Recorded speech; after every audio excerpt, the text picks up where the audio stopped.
Hotep, everybody. Hey, this is Michael Imhotep, founder of the African History Network and host of the African History Network show.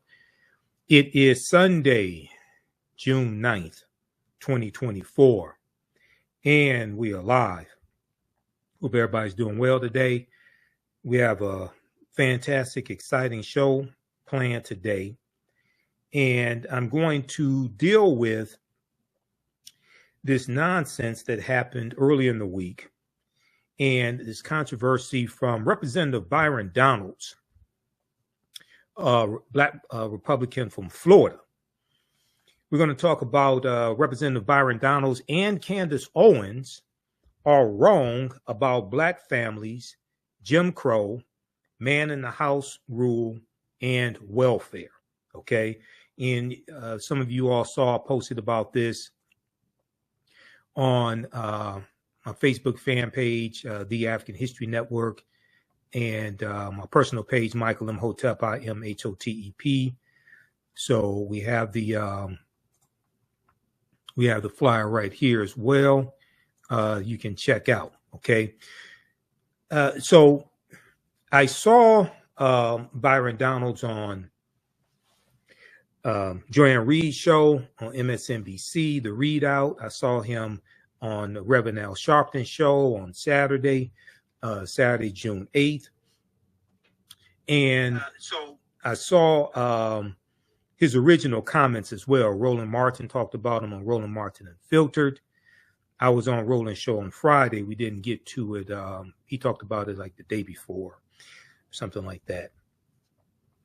And the reason why I wanted to deal with this is because some of these same Black conservative lies Candace Owens spewed on the Breakfast Club show with Charlemagne the God, and nobody there pushed back on her. This was back in March 2024. You know, we dealt with that here on the show also. I eviscerated her arguments here on the African History Network show and provided evidence to document what I was talking about. All right, so we're going to look at video of what Byron Donalds actually said, because he said people were lying about what he said, misquoting what he said, etc. Okay, and then we're going to go through and provide this history lesson and show why he said what he said, as well as things Candace Owens has been saying and other Black conservatives, why what they are saying is false. Okay, why what they are saying is false. So one of the first articles, and when I posted about this on Instagram, my Instagram page, Michael Imhotep, I read some articles that talked about this also. Like this is a good one from Politico.com. Byron Donalds expresses nostalgia for the Jim Crow era when, quote, the Black family was together, when the Black family was together. Now, he didn't say he wanted Jim Crow back. He didn't say Jim Crow was good for African Americans, but he implied that African American families were together during Jim Crow, and he implied somehow the Jim Crow era was better. And now the fake argument that these conservatives are trying to make is, especially African American conservatives, what they try to do is say that the policies of the Great Society program from Lyndon Baines Johnson, these policies harmed African American families, and therefore somehow African American families were better prior to these policies. Okay, so anti-poverty policies, welfare, different things like this. This is the argument that they try to make. Okay, and here's I'm going to go back to, I'll pull up the flyer once again that we have for today's show. This is straight out of the Black conservatives handbook. Okay, because they all make the same argument, and they usually don't provide any evidence to document what it is that they're saying. This is some of the same things that Candace Owens said on the Breakfast Club, and you hear other Black conservatives say similar idiotic things. They don't provide evidence to back it up. Okay, so let's look at this article here from Politico.com. Byron Donalds expresses nostalgia for the Jim Crow era when the Black family was together.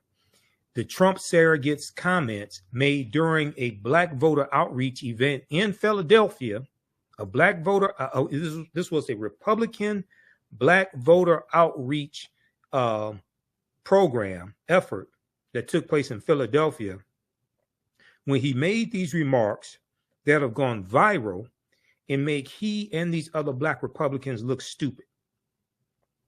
It sparked outrage from Democrats, but just outrage from African Americans in general. Now, this is a picture from the event. Now, this is Wesley Hunt, Black Republican from Texas, and Byron Donald, Black Republican from Florida. Both of them just happen to be married to white women. Okay, I just wanted you to understand this.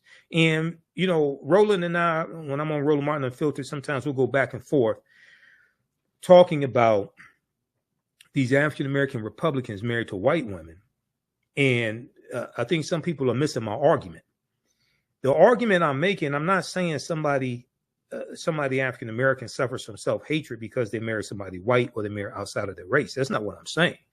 What I'm saying, and I've been very clear on this, is when you exhibit anti-Black behavior, when you consistently vote on policies and advocate for policies that harm African Americans, and you vote against policies that are good for African Americans, when you have a history of doing that, when you suffer from anti-Black behavior and sentiments, oftentimes that anti-Blackness manifests itself in other ways.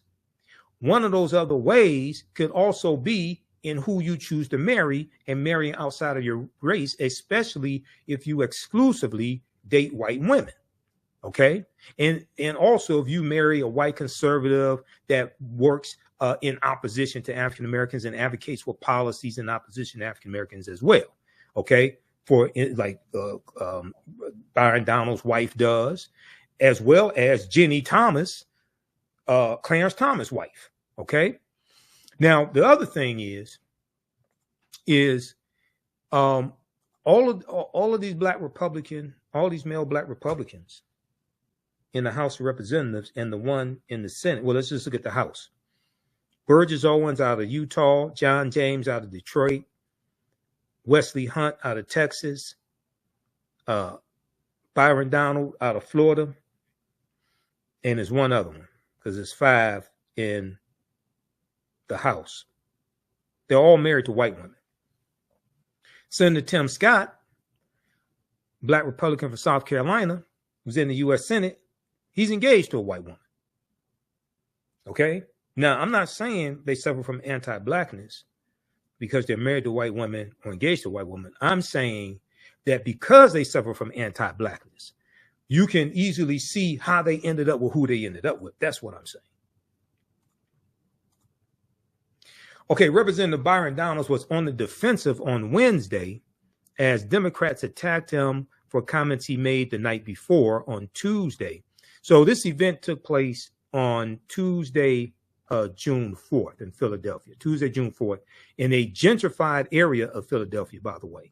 Okay, as Democrats attacked him for comments he'd made the night before praising Black families under the era of racial segregation in America.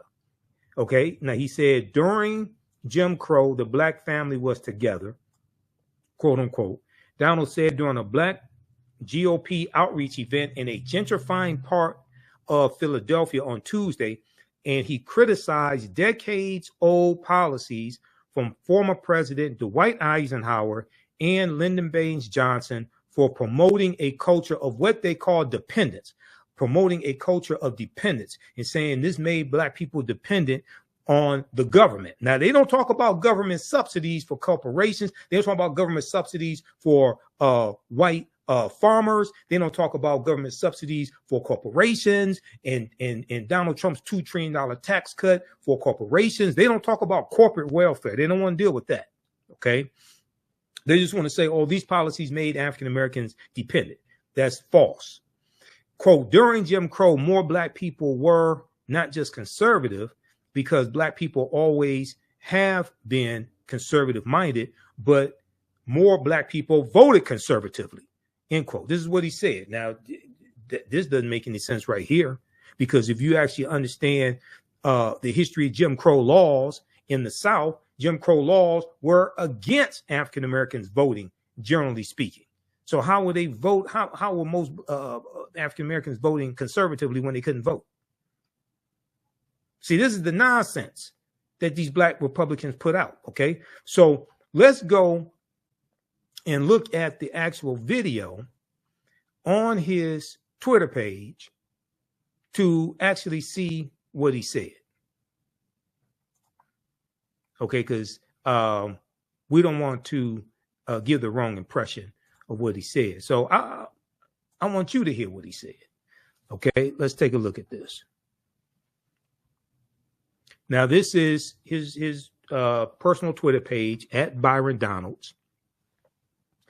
And this is from, he posted this June 5th. Okay, I think it was June 5th he posted this, because it took place on June 4th. Let's look at this here. I grew up with my mom. My dad and my mom, things didn't work out. As an adult, I look at my father and I say, bro, I don't know what happened, but you my father and I love you. Wow. I don't know what happened. I wasn't there. Wow. But I'm going to tell you this. Growing up, the one thing I knew I wanted to do, and this is not about my father, this is about what I wanted to do, is I wanted to be a father to myself. Wow. And so one of the things that's actually happening in our culture, which you're now starting to see in our politics, is the reinvigoration of black families with younger black men and black women. And that is also helping to breed the revival of a black middle class in America.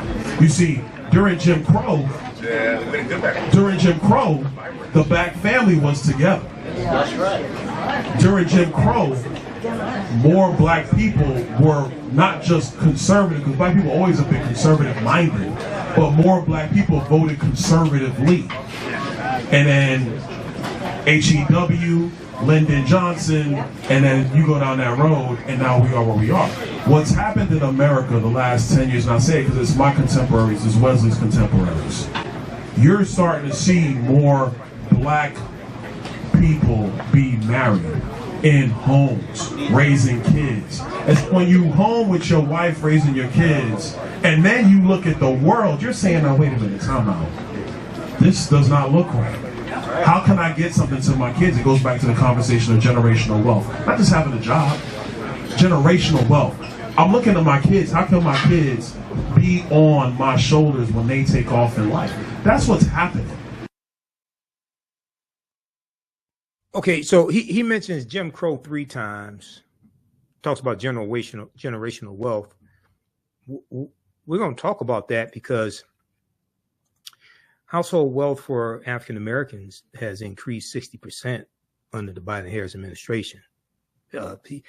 Byron Donalds doesn't want to talk about that. Okay, so he brought up Jim Crow 3 times. Okay, so after that took place, what happened was House Minority Leader Representative Hakeem Jeffries, who understands history because one of his uncles is one of my teachers, Dr. Lyndon Jeffries. House Minority Leader Representative Hakeem Jeffries eviscerated Byron Donalds on the House floor. Here's what.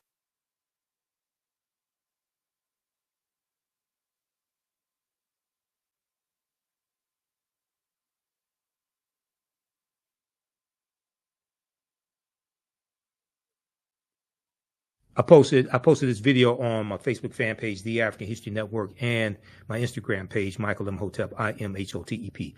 So this is House Minority Leader Representative Hakeem Jeffries, and he understands history because his uncle is one of my teachers, Dr. Lyndon Jeffries. Let's take a look at this.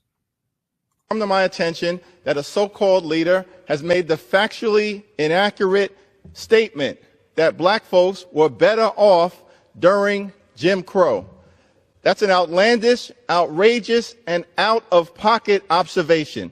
We were not better off when a young boy named Emmett Till could be brutally murdered without consequence because of Jim Crow. We were not better off when black women could be sexually assaulted without consequence because of Jim Crow. We were not better off when people could be systematically lynched without consequence because of Jim Crow. We were not better off when children could be denied a high-quality education without consequence because of Jim Crow. We were not better off when people could be denied the right to vote without consequence because of Jim Crow. How dare you make such an ignorant observation?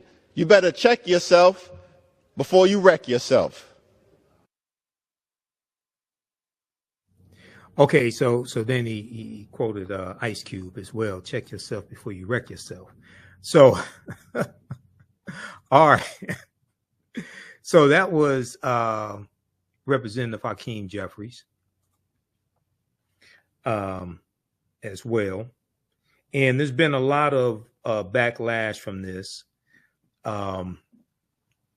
Representative Jasmine Crockett was on MSNBC this weekend. I think she was on Alex Witt's show on MSNBC. I posted a clip from when Byron Donalds was on Joy and Reid's show, MSNBC. And it didn't go too well for Byron on Joy and Reid. Okay. Here's a clip from this, and this is on our Facebook fan page, also on my YouTube channel. Let me flip over to.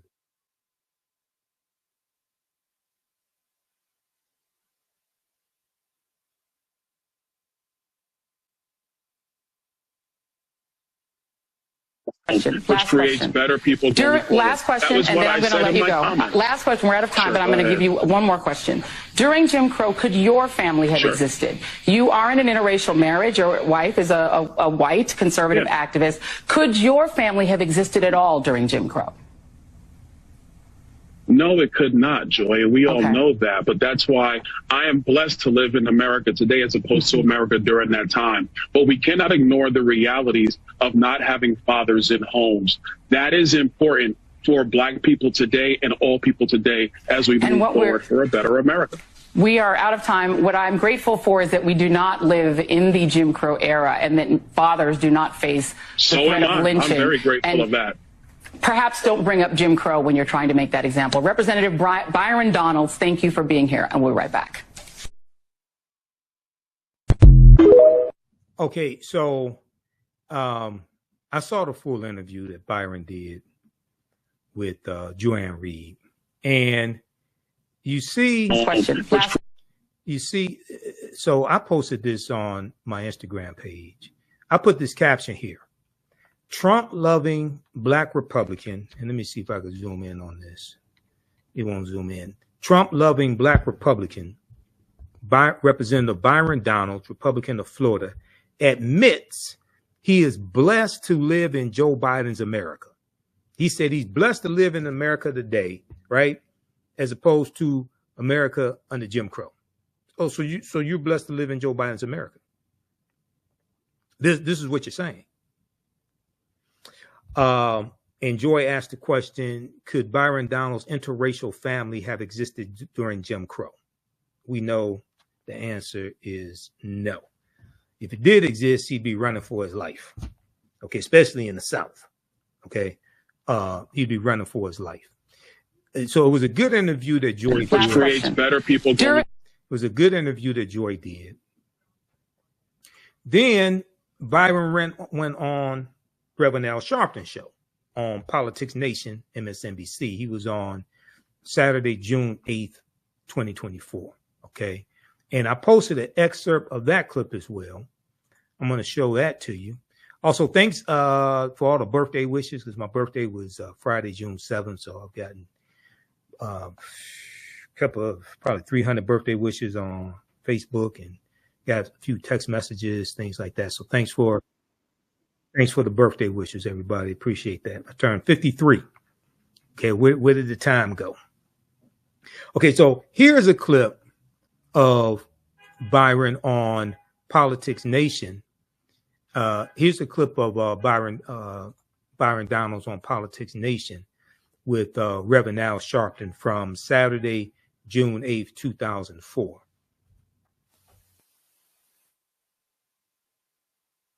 We are going to talk about the era, Congressman, and you name a race-based law, then you cannot take race out of the fact Jim Crow was a law against black people. You weren't just talking about the era of Dwight Eisenhower and Harry Truman. You named Jim Crow. There's only one way you could deal with Jim Crow, and that's by race. I mean, look. Look, you and I have mutual friends. People say you're a straight shooter. We may disagree on politics. I'm giving you the benefit of the doubt. But look, you were born in Brooklyn. You went down into the South, went to Florida State. You have an interracial marriage. You're the congressman of a district that's not a black district.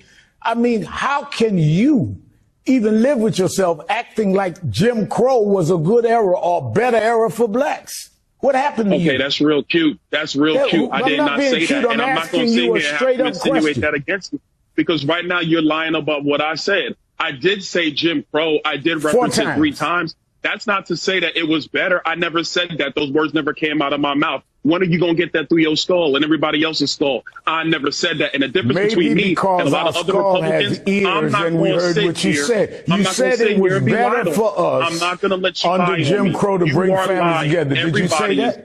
Hakeem Jeffries was lying. The Biden campaign was lying. All right. Go look at my words. So Byron Donald sounds like Donald Trump. Everybody's lying on me. People setting me up. The B set me up. He sounds like Donald Trump. Okay. But Donald is the one who interjected Jim Crow. And they did that for a reason. It's just like when Candace Owens said, oh, we had African Americans had a higher marriage rate during slavery than they do today. Like, you trying to say slavery was a good thing? You want to bring slavery back? So I'm going to go through and dissect these arguments and provide historical evidence to show how these people are lying. Okay. Byron Donalds, Candace Owens, these other black conservatives out here who are running this hustle. They're all reading from the same black conservative playbook. They're all reading from the same black conservative playbook. I understand the playbook. That's how I know what they're about to say. And that's how they all say the same thing. Okay. So let's look at, let's approach it this way.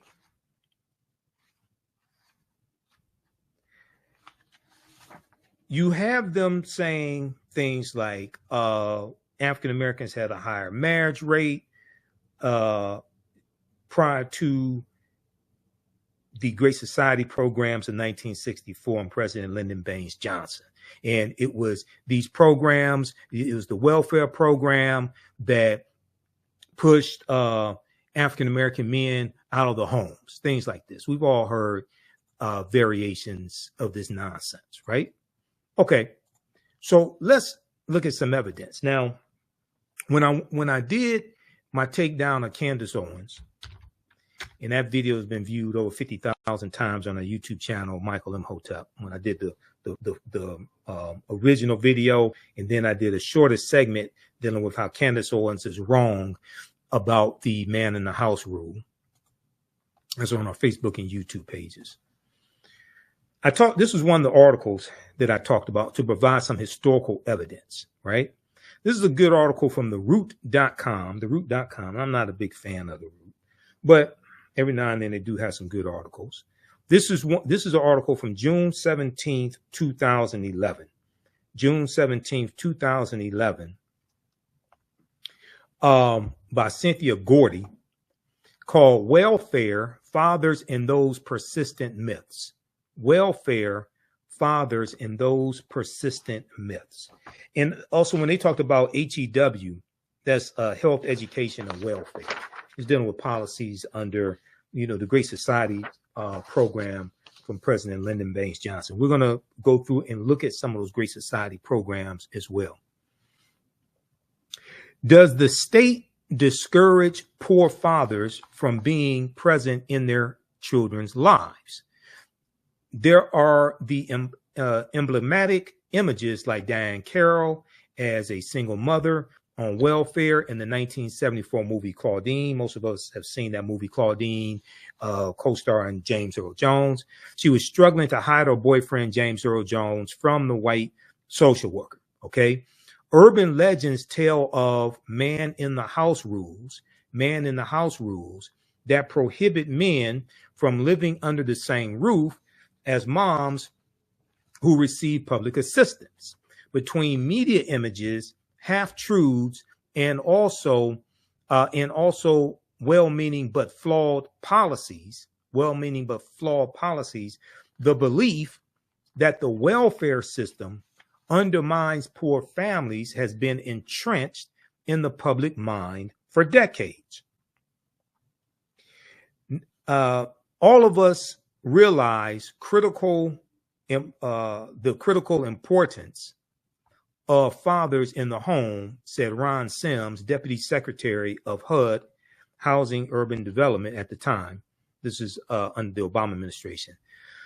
Secretary of HUD, he told theroot.com at the time, quote, "We want fathers to understand that they are welcome at our housing authority sites and that we want them there to play meaningful roles in raising their children and supporting the women that they've been with," end quote. Now, clearing up misconceptions. They have this section here in this article. Clearing up misconceptions. Let me scroll down to this right here. A particular fact that those giving the side eye to the American welfare system often trot out is that in 1890, married couples headed 80% of all Black households. Okay, so this is during the Jim Crow era, 1890. This is the same year of the Mississippi State Convention, where they rewrote the Mississippi State Constitution to impose poll taxes and literacy tests, property ownership requirements to be able to vote, to suppress the African American vote. Okay, this is that same year. This is during the Jim Crow era that Byron Donalds said Black families were in the home. See, they all these Black conservatives play from the same playbook. And I've been on panel discussions with them, blew them away because I'm a historian. I know they're lying. Read this article right here from the Washington Post. The Mississippi plan to keep Blacks from voting in 1890. We came here to exclude the Negro. We came here to exclude the Negro. This talks about what happened at the Mississippi State Constitution. This article is from May 1st, 2021 by Ronald G. Schaefer. And one of the things it talks about was Solomon Saladin Calhoun, who was a white county judge who presided over the Mississippi State Convention. And he said bluntly why they were there. Okay, he said, "Let's tell the truth if it burst the bottom of the universe. We have come here to exclude the Negro. Nothing short of this will answer." All right. And the delegates eventually adopted a literacy test and a poll tax geared to suppress the Black vote in a state with a Black majority. The Mississippi Plan became the model throughout the South, part of a raft of racially oppressive Jim Crow laws that ended Reconstruction. Okay, now, you're going to have some Jim Crow laws prior to Reconstruction ending. Going back to like 1865, 1866, these were Black codes, right? But the Union troops are in these former Confederate states in the South, enforcing to various extents the new rights of African Americans. So these Black codes, these Jim Crow laws, don't take really full effect until after Reconstruction ends with the Compromise of 1877. Okay. And then you're going to have these state constitutions, Mississippi, 1890, South Carolina, 1895, Louisiana, 1898, Alabama, 1901, etc., Oklahoma, Georgia, etc. Okay. All right. So it's important to understand this period of time, you know, talking about Jim Crow, this and then into the early 1990s prior to 1964. It's going to be the Civil Rights Act of 1964, then the Voting Rights Act of 1965 that strike down Jim Crow laws and strike down these laws that put obstacles in the way of the 15th Amendment to the U.S. Constitution. Mississippi's 1890 convention sought to find a way around the 15th Amendment to the Constitution, which gave African Americans the vote. Okay. It guaranteed the 15th Amendment of 1870 guaranteed the right to vote for African American men.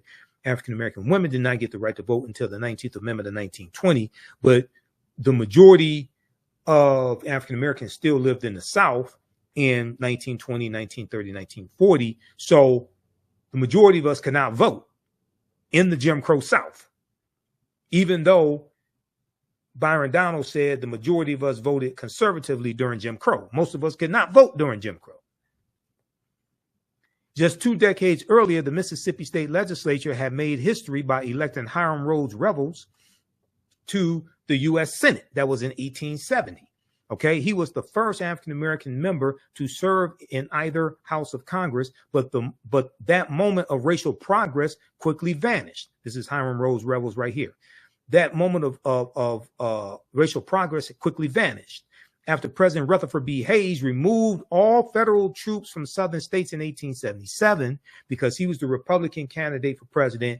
Neither Rutherford B. Hayes nor Samuel J. Tilden, the Democratic president in the 1876 presidential election, had enough electoral college votes to become president-elect. There was a backroom deal at the Wormley Hotel in 1877 where Republicans agreed to Rutherford B. Hayes will remove the Union troops out of the South if the Democrats did not contest him becoming president. And this is what happened. And this ends Reconstruction. Now there's racial violence that's take place that contributes to Reconstruction in 1877. There's an economic depression in this country going back to 1873 called the Panic of 1873. Then in 1874, Democrats take back control of the House of Representatives for the first time since prior to the Civil War, which began in 1861. And because of this economic depression that's taking place, 1876, you have 14% unemployment rate in the country. You have hundreds of businesses, actually thousands of businesses that have closed, things of this nature. Then there were allegations of corruption against President Ulysses S. Grant. So these are contributing factors to Republicans losing power, but also as we go further into the mid 1870s and leading up to 1877, there is a decreasing commitment from Republicans to continue to enter into racial conflicts in the South. Okay, so for instance, in 1871, when you have the Ku Klux Klan Act of 1871, and President Ulysses S. Grant declares martial law in 9 counties in South Carolina, right, to intervene on behalf of African Americans. But then when the Clinton, Mississippi riot of 1875 takes place in Clinton, Mississippi, President Ulysses S. Grant institutes his non-intervention policy because they got tired of intervening into racial conflicts in the South, and there was a declining commitment from Republicans to keep doing this, okay? So this is going to lead up to 1877 and the Compromise of 1877, okay? And I encourage people to, if you read the Smithsonian Mag, read the article when you look at why the Department of Justice was created. It was created in 1870.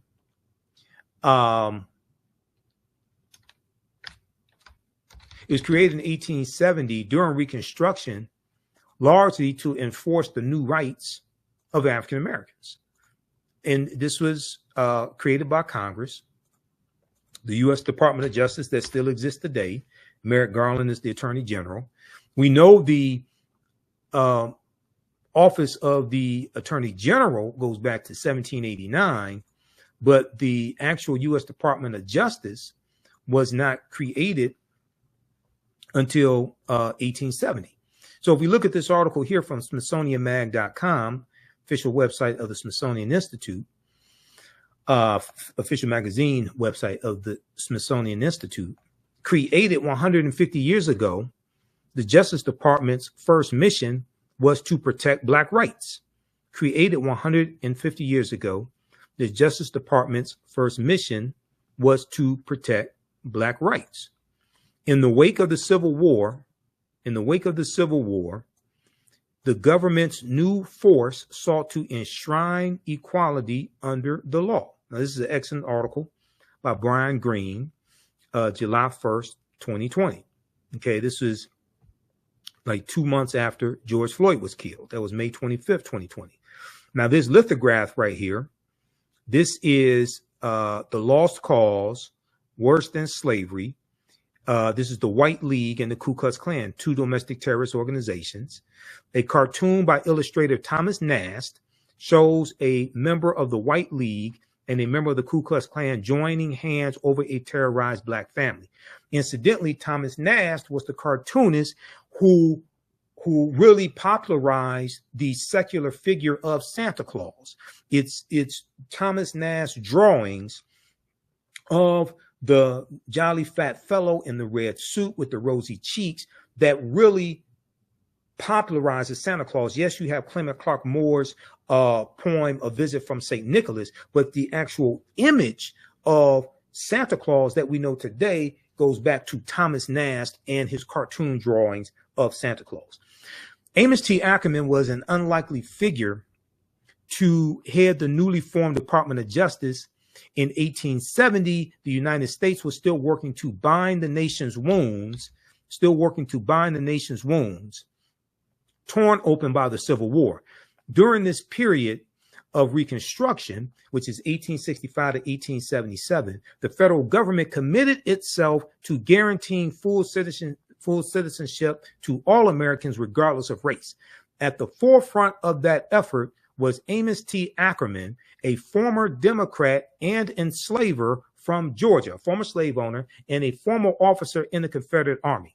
Though the United States had an attorney general since the formation of the government in 1789, none had been empowered with the full force of a consolidated legal team quite like Amos T. Ackerman, and none had the monumental task of enforcing the 14th Amendment of 1868 and the 15th Amendments of 1870 and new legislation delivering long overdue rights to 4 million formerly enslaved Black men and women. This department's work on behalf of the emancipated population was so central to its early mission that Amos T. Ackerman established the department's headquarters in the Freedmen's Savings Bank building. The Freedmen's Bank, created in 1865 as an act of Congress. We know the Freedmen's Bank is going to collapse in 1874. There's mismanagement, corruption. African Americans lose $2.9 million in deposits when the Freedmen's Bank collapsed in 1874. Now, in the immediate wake of the Civil War, which ends for all practical purposes April 9th, 1865, when General Robert E. Lee surrenders to Ulysses S. Grant at Appomattox Courthouse in Virginia, even though the Civil War is still going to go on to a much lesser extent for another 16 months. It ends officially August 1866, when President Andrew Johnson, who succeeded Lincoln when Lincoln was assassinated in April 1865, President Andrew Johnson announces an official end to the Civil War in August of 1866. Even though General Robert E. Lee, even though his army in Northern Virginia was the largest Confederate army, it was not the only Confederate army. Okay, so there was General Joseph E. Johnston of Tennessee. There was Nathan Bedford Forrest, that traitor, Nathan Bedford Forrest, who goes on to become the first Grand Wizard of the Ku Klux Klan in 1867. And Nathan Bedford Forrest also led the Fort Pillow Massacre in 1864, when you had about 200 African-American Union soldiers who were brutally murdered, brutally executed, many of them shot point blank in the head on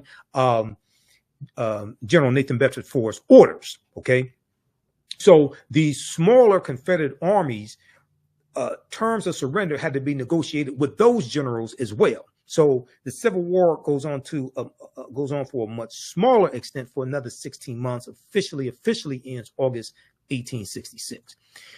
History.com has a good article dealing with that. So I teach all this in my the second online class that I teach.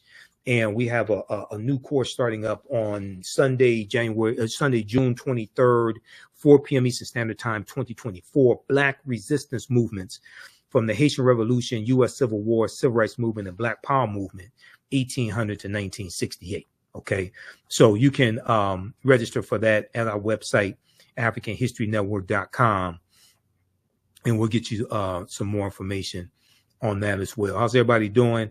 How you like this type of information? Tavara said, happy birthday, Brother Michael. Okay, thanks. So hopefully you're learning a lot here, because we're going to get deep into this. Okay, I'm just warming up. All right. I just did a presentation for the Unity group. I just did a webinar for them from 6 p.m. to 8 p.m. today. So I did 2 hours with them. So now we're here for the African History Network show today. So I'm just warming up. All right. So in the immediate wake of the Civil War, Amos T. Ackerman, a New Hampshireite who settled in Georgia in the 1840s, looked to the future, leaving the Democrats for the Republicans. He left the Democratic Party for the Republican Party and prosecuting voter intimidation cases as a U.S. district attorney in his adopted state of Georgia. Reflecting on his decision to switch his allegiance to the party of Lincoln, the Republican Party, Amos T. Ackerman said, quote, "Some of us who had adhered to the Confederacy felt it to be our duty when we were to participate in the politics of the Union to let the Confederate ideas rule us no longer. Let the Confederate ideas rule us no longer. Regarding the subjugation of one race by the other as an appurtenance of slavery, we were content that it should go to the grave in which slavery had been buried," end quote. So what's going to happen is that martial law is going to be declared in 9 counties in South Carolina, okay, by President Ulysses S. Grant. You're going to have the Ku Klux Klan Act of 1870. Let me go to that here. In reaction to the racial violence, Congress passed the Ku Klux Klan Act, which President Ulysses S. Grant signed into law in April 20 of 1871, providing Amos T. Ackerman unprecedented tools to subdue the Ku Klux Klan, okay? Because you're going to have, Lou Faulkner Williams in her book, The Great South Carolina Ku Klux Klan Trials, 1871 to 1872, wrote that the Klan conducted a year-long reign of terror throughout the region, starting with the November 1870 elections, whipping black and white Republican voters. An army general sent down to quell the riots after local police and state troops failed to do so, estimated the Klan numbered more than 2,000 sworn members in York County alone. Okay, this is this is basically in South Carolina. Quote, "The South Carolina Klan, in its fury," Lou Faulkner Williams wrote, "committed some of the most heinous crimes in the history of the United States," quote unquote. The 1910 novel The Klansman, on which the film The Birth of a Nation is based upon, reportedly draws on these events in York County. So when you see my presentations, see my lectures and in my class that I teach, when we talk about the movie The Birth of a Nation, right? The movie The Birth of a Nation rejuvenates the Ku Klux Klan. The Klan had largely died out by 1915. The 1915 is the 50th anniversary of the 13th Amendment of 1865, December 6, 1865, which legally ends slavery. And we know the Ku Klux Klan is founded December 24th, 1865 on Christmas Eve, right? About a week after the 13th Amendment is adopted. 13th Amendment is adopted December 18th, 1865. And incidentally, this is when Kentucky and Delaware are going to end slavery. Kentucky and Delaware, which were two of the four border states, and we know the border states of Maryland, Missouri, Kentucky, and Delaware were exempt from the Emancipation Proclamation issued January 1st, 1863, which is why saying Juneteenth was the last day of slavery is a lie, because Kentucky and Delaware didn't abolish slavery until 6 months after Juneteenth, December 18th, 1865, when the 13th Amendment was adopted. See, so this is why some of this, even though it's important to celebrate Juneteenth and we have to deal with history, economics, law, and politics in our Juneteenth celebrations, and I'll be speaking at some Juneteenth celebrations here in Detroit on June 14th and the 15th. But we have to correct the history of Juneteenth and protect the history of Juneteenth.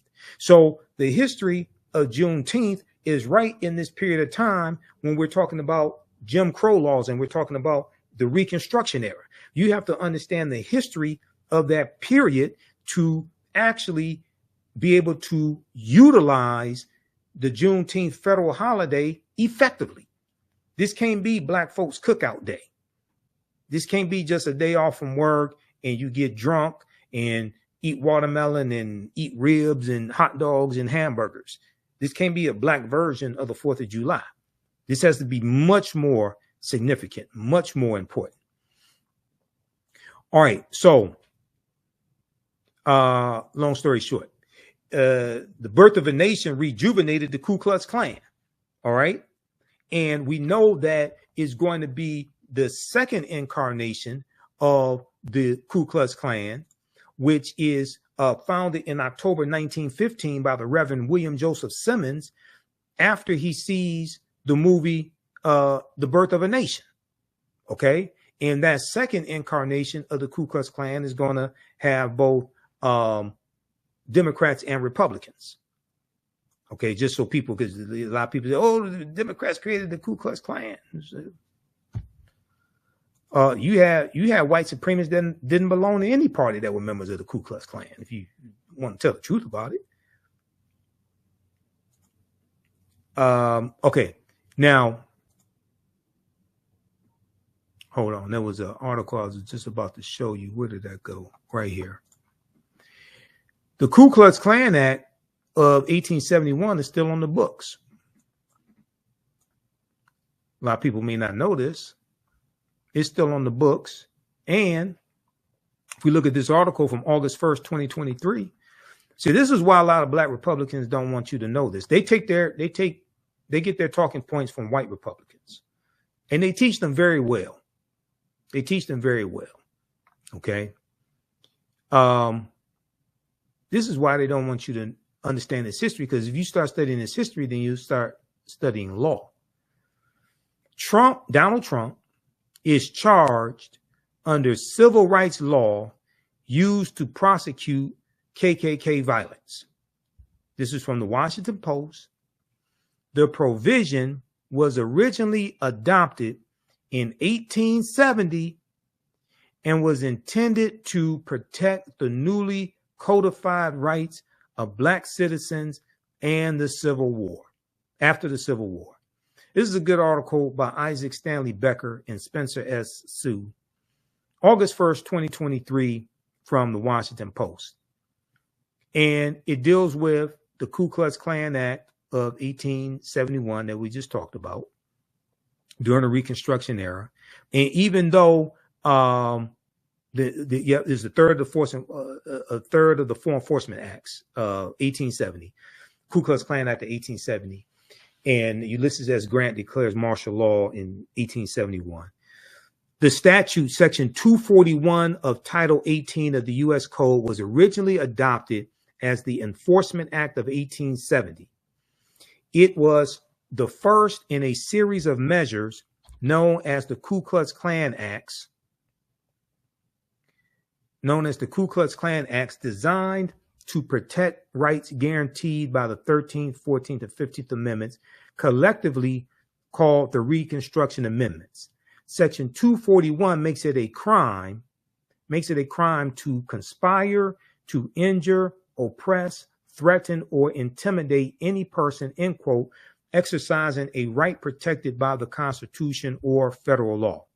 The 45-page indictment secured by Special Counsel Jack Smith accuses Donald Trump of a conspiracy against the right to vote and to have one's vote counted, end quote, in violation of Section 241. The alleged offense under Section 241 is among 4 counts included in the indictment, which argues that Donald Trump, along with 6 unnamed co-conspirators, eroded trust in the administration of the election and, quote, pursued unlawful means of discounting legitimate votes and subverting the election results, end quote. Those means, according to the indictment, included strong-arming state officials to change electoral college votes won by Joe Biden, and recruiting fraudulent electors in swing states prepared to override the will of voters.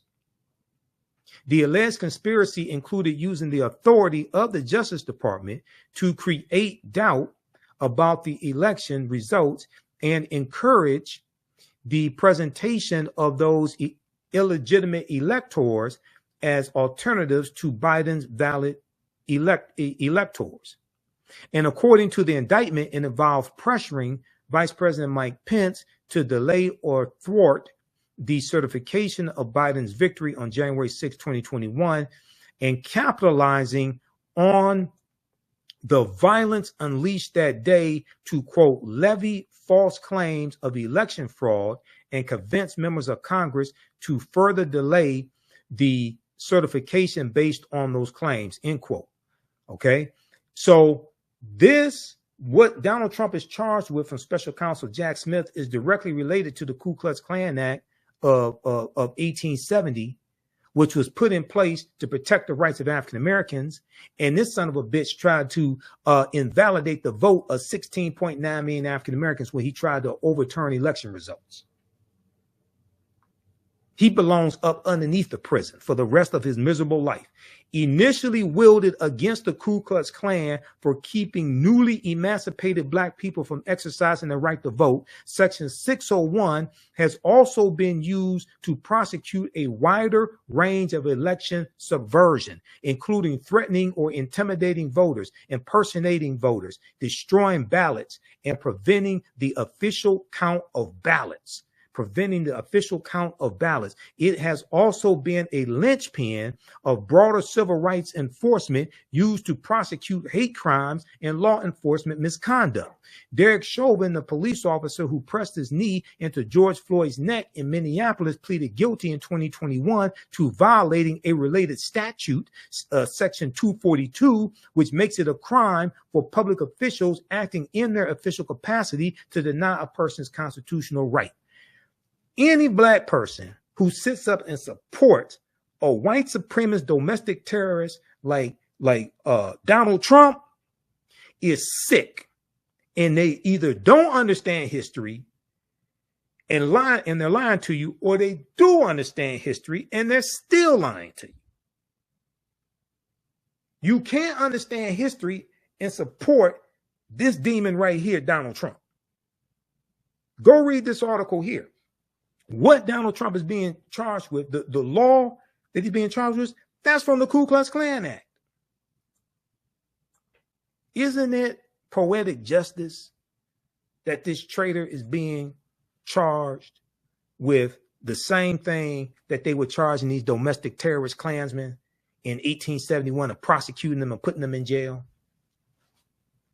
Now, let me ask you a question. Who's explaining this to you? Who have you heard explain this to you? Has the Breakfast Club explained this to you? Charlemagne the God, all these black social media disinformation agents out here? Who's explaining this to you? This article didn't come out yesterday. This article, we talked about this here on the African History Network show before. This is the type of research I do. Okay. This article is from 2023.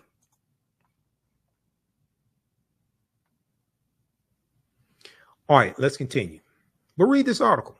Trump is charged under civil rights law used to prosecute KKK violence. No wonder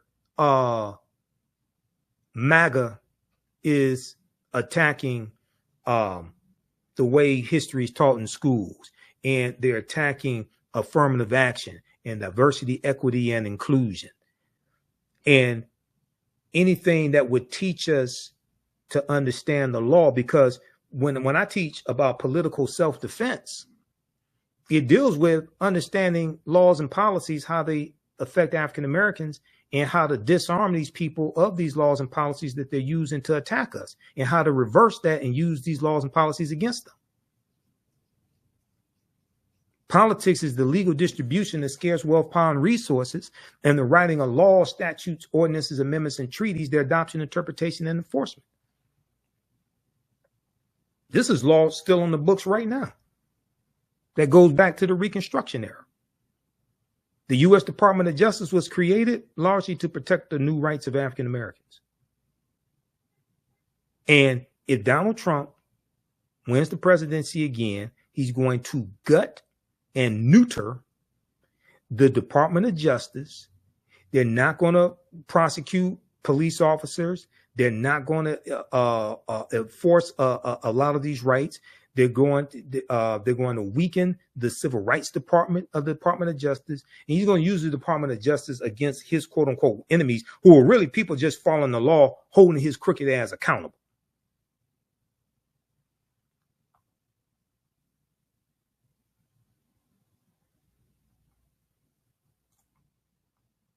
Okay, now we got this person. I don't know how often Velma watches the African History Network show. Probably not too often. She said, my question to you is, do you understand that there is no one running for president that deserves the black vote in America? That's false. Have you read this document right here, Velma? Fact sheet: the Biden-Harris administration advances equity and opportunity for black Americans and communities across the country. This is a 36-page document that takes you through policy by policy. Now, this one was last updated February 27, 2023. I've read the new one that was updated February of 2024.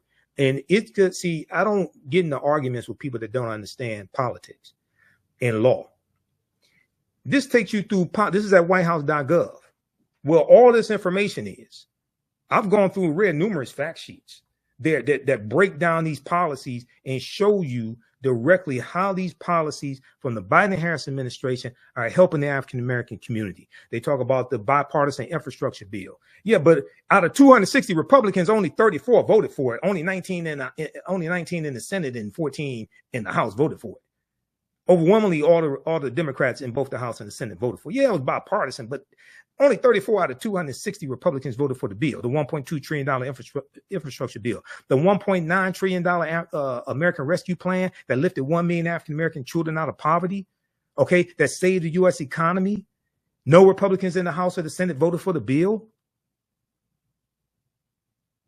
Implementing robust regulatory reform to reverse because Donald Trump either got rid of or greatly weakened 100 environmental policies that were held over from the Obama administration and previous administrations, and environmental racism, climate change, and environmental issues disproportionately negatively hurt African Americans. Black-owned businesses, you see the fastest rate of African American-owned businesses being created in 30 years. The lowest unemployment rate in history of African Americans in April 2023, when it dropped down to 4.7%. I was looking at that earlier today. 15 million jobs created, 2.6 million jobs for African Americans. The president's economic agenda has led to historically low unemployment, including among Black Americans. That's true. Lowering energy cost, the Inflation Reduction Act, because African Americans are disproportionately harmed by the temperatures in our communities being higher temperatures because of climate change. So the Inflation Reduction Act it reduces energy costs. And this is the first really large bill to fight against climate change. Making home efficiency upgrades more affordable, creating economic opportunities and good paying jobs, supporting unions. One of the things Biden did was he signed an executive order that required at least $15 an hour to be paid for all federal employees and contractors. African Americans are 18.4% of the federal workforce. That gave a lot of them raises. Provide relief to farmers. The Inflation Reduction Act includes $5.3 billion that will provide relief to tens of thousands of farmers. Of that money, $3.1 billion will help distressed borrowers pay off their farm debts without ultimately taking the land or making the farmer ineligible for future assistance. An additional $2.2 billion will go to farmers who have suffered discrimination by the USDA farm programs, making critical investments in Black families and communities in the American Rescue Plan that no Republicans in the House or the Senate voted for. Historic expansion of the child tax credit, cutting child poverty to record lows for Black children. Then you look at the investment that was made for childcare, supporting childcare providers and reducing childcare costs for Black families. Black families are nearly 2 times more likely than white parents to have to quit, turn down, or make a major change in their job due to childcare disruptions. The American Rescue Plan that no Republicans in the House or the Senate voted for, that Byron Donalds voted against, that Wesley Hunt voted against, that every Black Republican in the House of Representatives voted against, and punk ass Senator Tim Scott voted against this as well. The American Rescue Plan provided a $39 billion lifeline to help child care providers stay open and compensate early child educators as they provide safe and healthy environments for children and help parents work. States have already delivered American Rescue Plan stabilization grants to more than 200,000 child care providers, 1 in 5 of whom are Black. That's 20%, with 13.5% of the population. That's 20% for those who are mathematically challenged. Let me repeat this. Who is explaining this to you? Who is explaining this to you? American Rescue Plan stabilization grants were delivered to more than 200,000 child care providers. 1 in 5 of these child care providers are African Americans, serving as many as 9.5 million children and their families. In most states, providers in 98% of persistent poverty counties receive aid, and more than half of the providers receiving funds were operating in the most racially diverse counties in the country. Okay, read the rest of that. Then you go to the American Rescue Plan also helped lower child care costs for all families, including Black families, including by expanding the child and dependent care tax credit. The American Rescue Plan tripled the earned income tax credit for 17 million workers without dependent children. Then they talk about the $46.5 billion that was in the American Rescue Plan for renter assistance for renters as well as landlords, and how some African Americans were able to take advantage of that and stay in their homes. Extending a lifeline to struggling small businesses and expanding access to capital.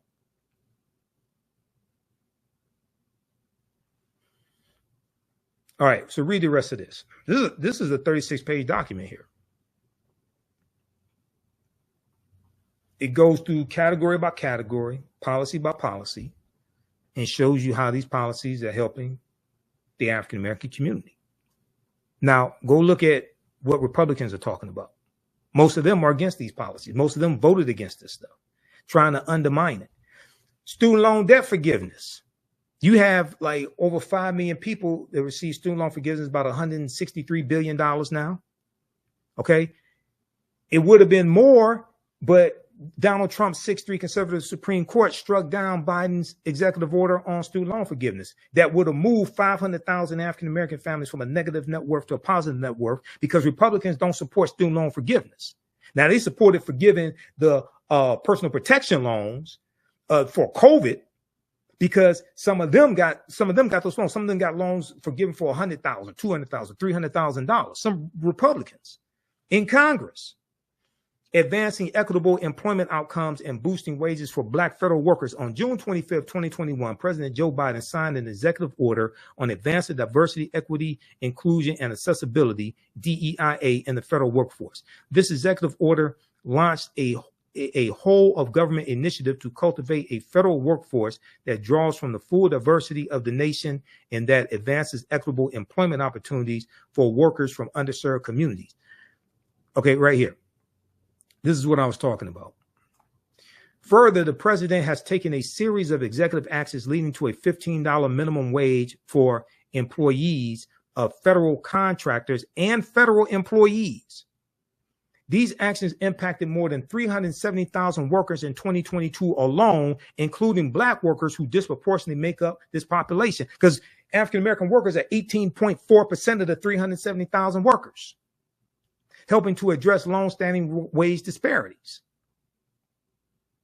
reversing decades of disinvestment through the bipartisan infrastructure bill, because there's money in the infrastructure bill that most Republicans didn't vote for that would not only replace lead pipes like in Flint, Michigan, that desperately needs it, but also 3,000 communities across the country that had higher lead levels than Flint, Michigan did. But one of the things it's also going to do is it's going to repair the damage that the expressways did that separated African-American communities. When the U.S. Interstate Highway Acts of 1952 and 1956 drove 41,000 miles of interstate highways all across the country, okay, and it ran through 1,600 African-American communities, disrupting African-American communities.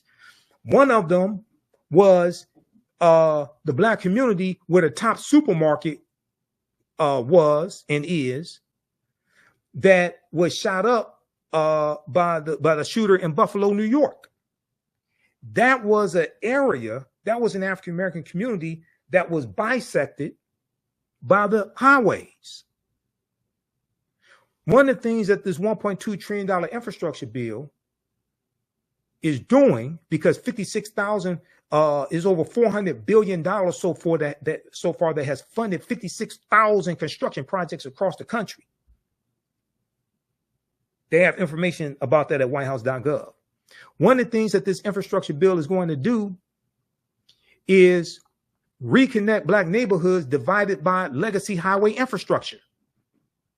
Now, you got a lot of Republicans that don't want to even acknowledge the damage the expressways did. And most Republicans did not vote for the infrastructure bill. Now, they're there at the groundbreaking in their district and in their state, and at the ribbon cutting, the groundbreaking, all that, smiling and grinning. But most of them voted against this bill that provided the funds for the infrastructure project that's in their district.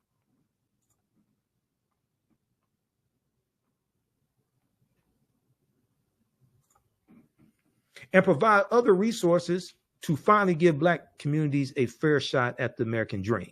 So we need this and more, yes, but most Republicans voted against what you got and will nullify it and take it away if they take back full control of the Senate, expand their margins in the House, and take back the White House.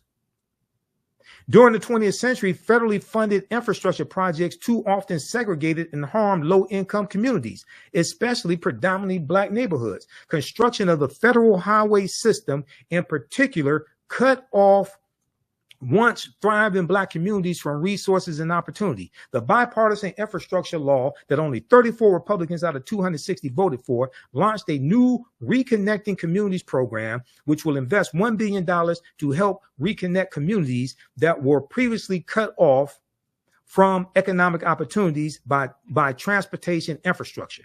In addition, the Inflation Reduction Act includes $3 billion for the Neighborhood Access and Equity Grant Program to help advance transportation projects in disadvantaged or underserved communities. Over the past year, Department of Transportation has awarded grants to multiple projects to reconnect communities, including an interstate capping project in Atlanta, a Greenway project in St. Louis, and the I-375 Detroit Community Reconnection Project right here in Detroit, right near where I live.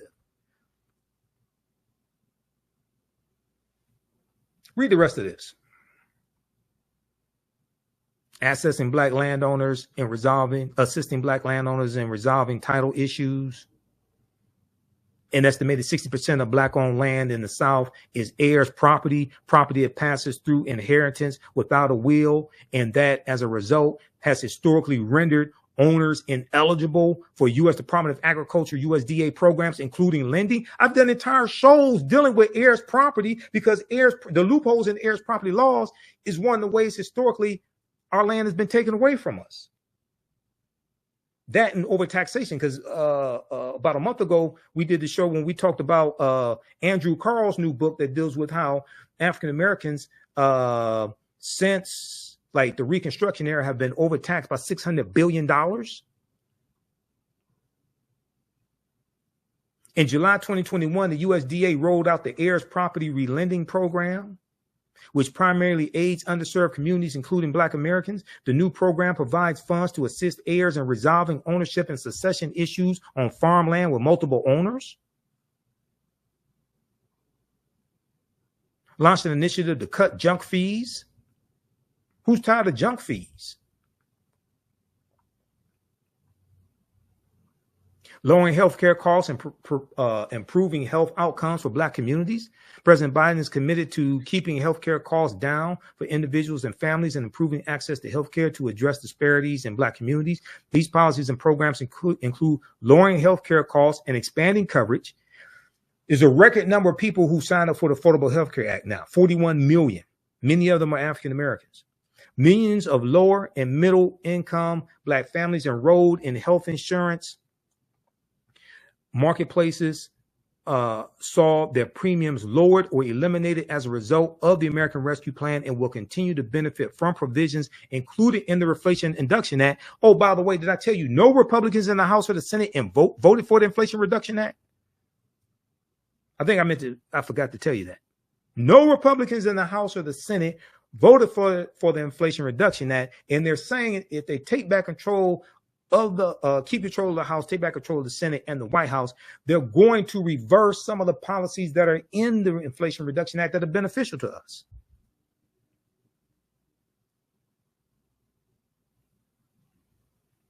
Almost 3.9 million Black people were uninsured in 2019 before President Biden took office, and over 570,000 Black people fell into the Medicaid coverage gap and were locked out of coverage because their state refused to expand Medicaid under the Affordable Care Act. Like a lot of Republican-controlled states, a lot of them refused to expand Medicaid. Then the administration's efforts to expand access to coverage has driven the uninsured rate to historic lows, with more than 3.6 million people gaining coverage during last year's record-breaking 16.3 million American Care Act enrollment period. I haven't even talked about the $16 billion that HBCUs got from 2021 to 2024, which is a record amount of funding from any administration. I haven't even talked about that. Protecting Black maternal health. The administration is also committed to protecting Black moms and improving maternal health outcomes, including addressing unacceptably high rates of maternal mortality and morbidity that disproportionately impact Black mothers and families. They go through and deal with that as well. So read this, because I don't have time to get through all this.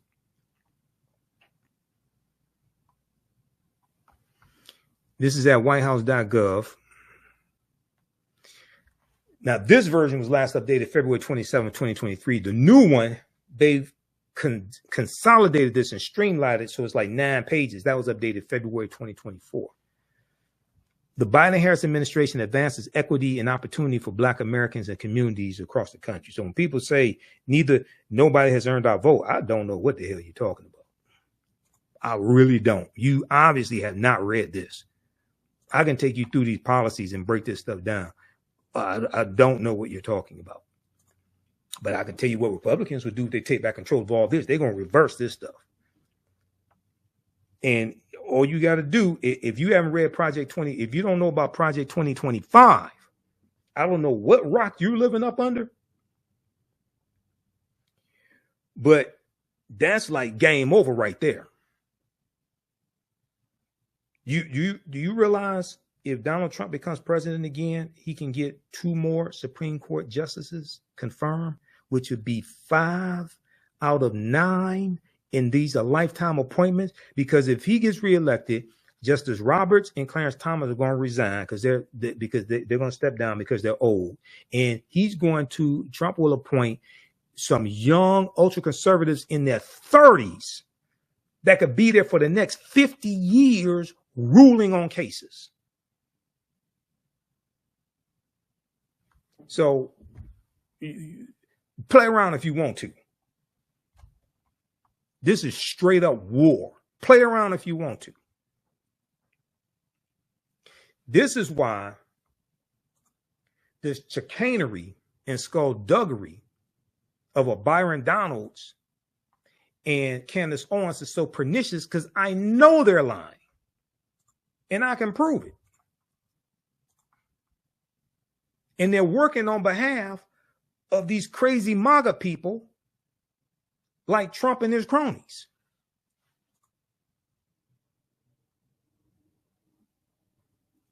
Okay, let's continue here. All right, now what I want to do, I want to go to, we're talking about man in the house rule, all that, right? Let's go back to this article here from theroot.com, because we started talking about Jim Crow history in the Jim Crow era. You got to understand, all this deals with history. Your understanding of politics is directly related to your understanding of history. I can listen to what people say and tell what they haven't read. And I can tell what they don't understand history. Okay? So let's go back to this article from theroot.com, which breaks this down, called Welfare Fathers and Those Persistent Myths.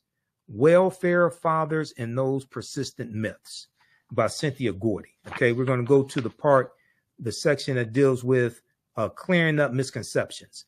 A particular fact that those giving the side eye to the American welfare system often trot out is that in 1890, the same year as the Mississippi state constitution was voted on and written at the Mississippi State Convention. That's how we got on that whole topic. 1890, married couples headed 80% of Black households. 1890, married couples headed 80% of Black households. The figure held constant over the next 7 decades through 1960. However, by 1970, after President Lyndon Baines Johnson established social reforms like WIC, the special supplemental nutrition program for women, infants, and children, food stamps, Medicaid, and public housing projects, Black families with mothers and fathers at home have fallen to 64%. Black 2-parent homes continue to plummet over the next 20 years, hitting 38% in 1990, where it has since remained. Okay, now it's gone up since then. This article is from 2011. I got some other evidence from the U.S. Census Bureau. It's gone up since, it's basically gone up since 1990.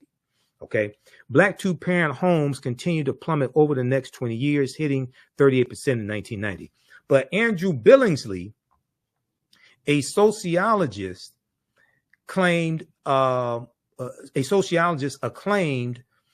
for his pioneering work tracing the African-American family, attributes the abrupt change in family structure not to welfare policies, but to rising unemployment. Not to welfare policies, but rising unemployment. He's absolutely correct on this. I talked about this when I went through and deconstructed and destroyed Candace Owens' Breakfast Club argument. Quote, what happened in the mid-1950s were technological changes that abolished unskilled jobs that most black men could do and created high-tech jobs that they couldn't do. Okay, he's absolutely correct on this. Okay, and I've talked about this before. What happened in the mid-1950s were technological changes that abolished unskilled jobs that most black men could do and created high-tech jobs that they couldn't.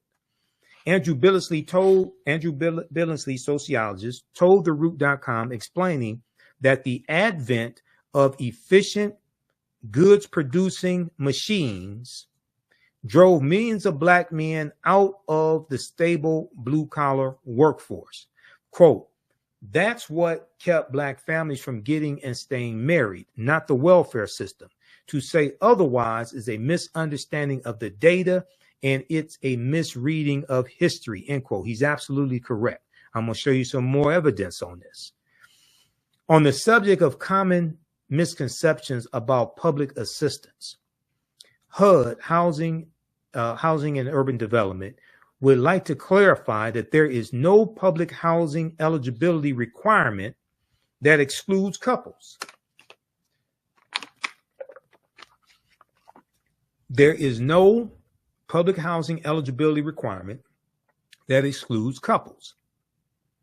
Some states used to apply such regulations, but the U.S. Supreme Court struck down those regulations in 1968. Uh-oh. Whitney Houston, we have a problem. So now, why didn't Candace Owens tell you this on the Breakfast Club interview? Why didn't Byron Donalds tell you this when he was sitting there in Philadelphia smoking a cigar with Wesley Hunt, talking about Jim Crow? And our families were together in Jim Crow. Why didn't Byron Donalds tell you about this? Why didn't Larry Elder and all these other black conservatives out here? Why don't they tell you? And Senator Tim Scott? Because they all read from the same playbook. Quote, the notion that we have rules prohibiting fathers from living in the home is simply not true, said Sims, who added that the agency does take income levels into consideration. Quote, but if two parents are working and don't qualify, we have a significant supply of other affordable housing programs around the country for them, end quote.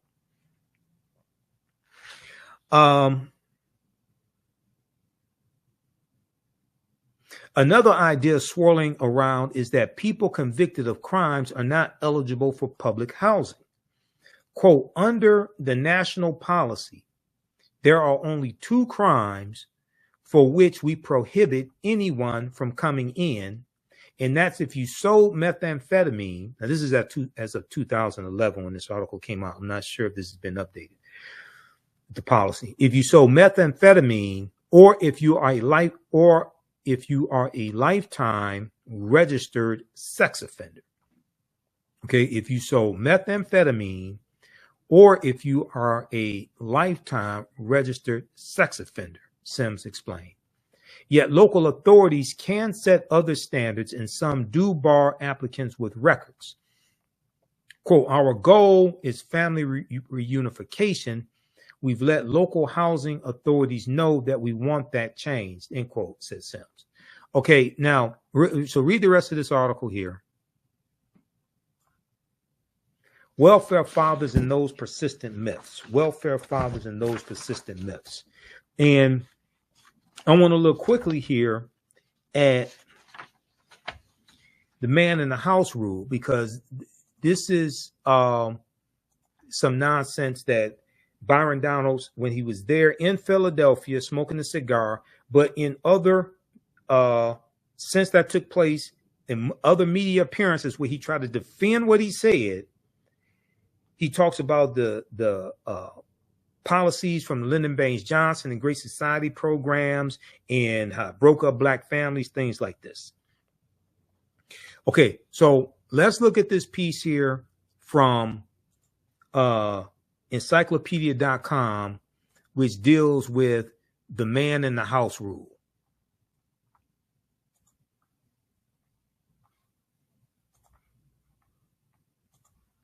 Let me grab this right here. Just a second. Okay.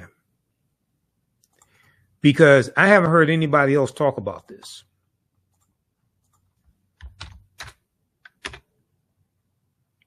Man in the house rule, a regulation that was formally applied in certain jurisdictions that denied poor families welfare payments in the event that a man resided under the same roof. Now, keep in mind, like I just said, this was struck down by the U.S. Supreme Court, 1968. Nobody talks about this. I don't understand why. Before we go to that, I want to remind you, if you like this type of information, give us a thumbs up, give us a heart, give us a like. You can register for my online history courses, and you're going to learn so much. If you learn a lot from this broadcast here, you're going to learn so much from my online history classes. Visit our website, AfricanHistoryNetwork.com, AfricanHistoryNetwork.com. I'm speaking at the Juneteenth celebration taking place at the Motown Museum, Jubilee Detroit weekend.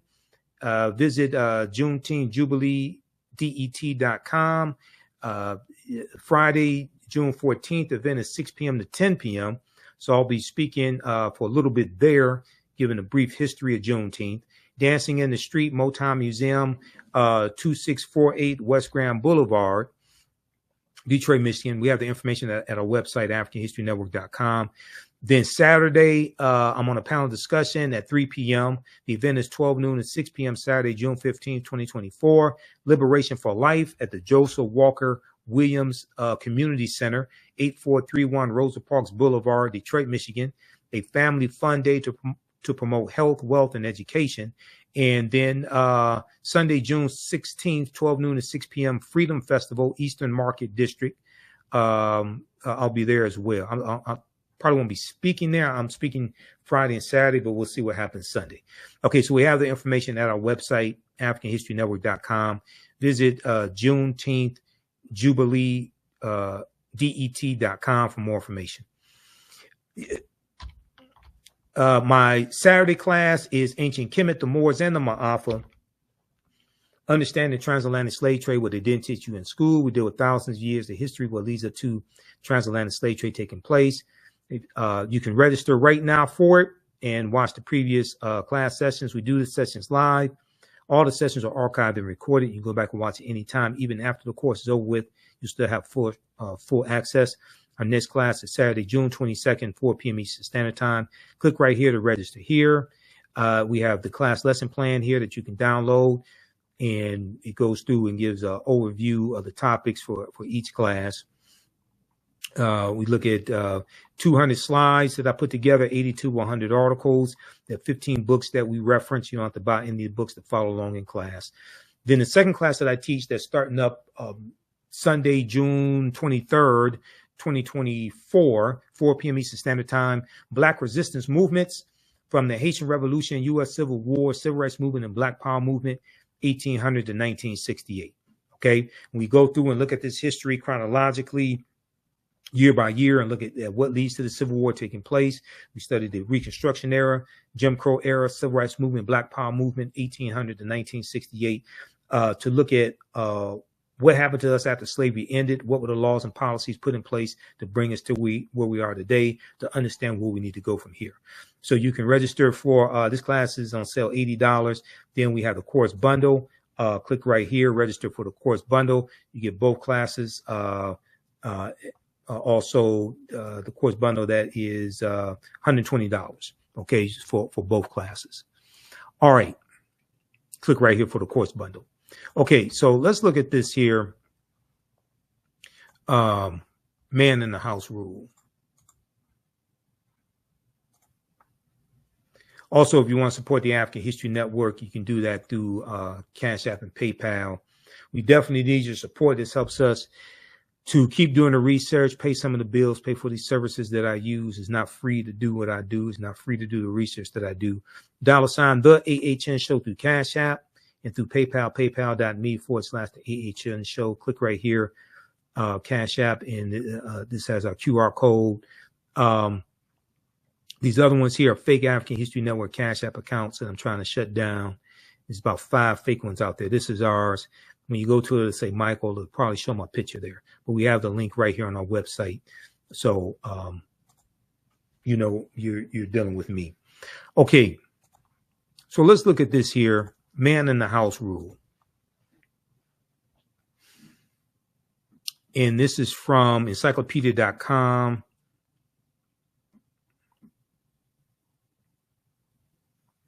A regulation that was formally applied in certain jurisdictions that denied poor families welfare payments in the event that a man resided under the same roof with them. In the event that a man resided under the same roof with them.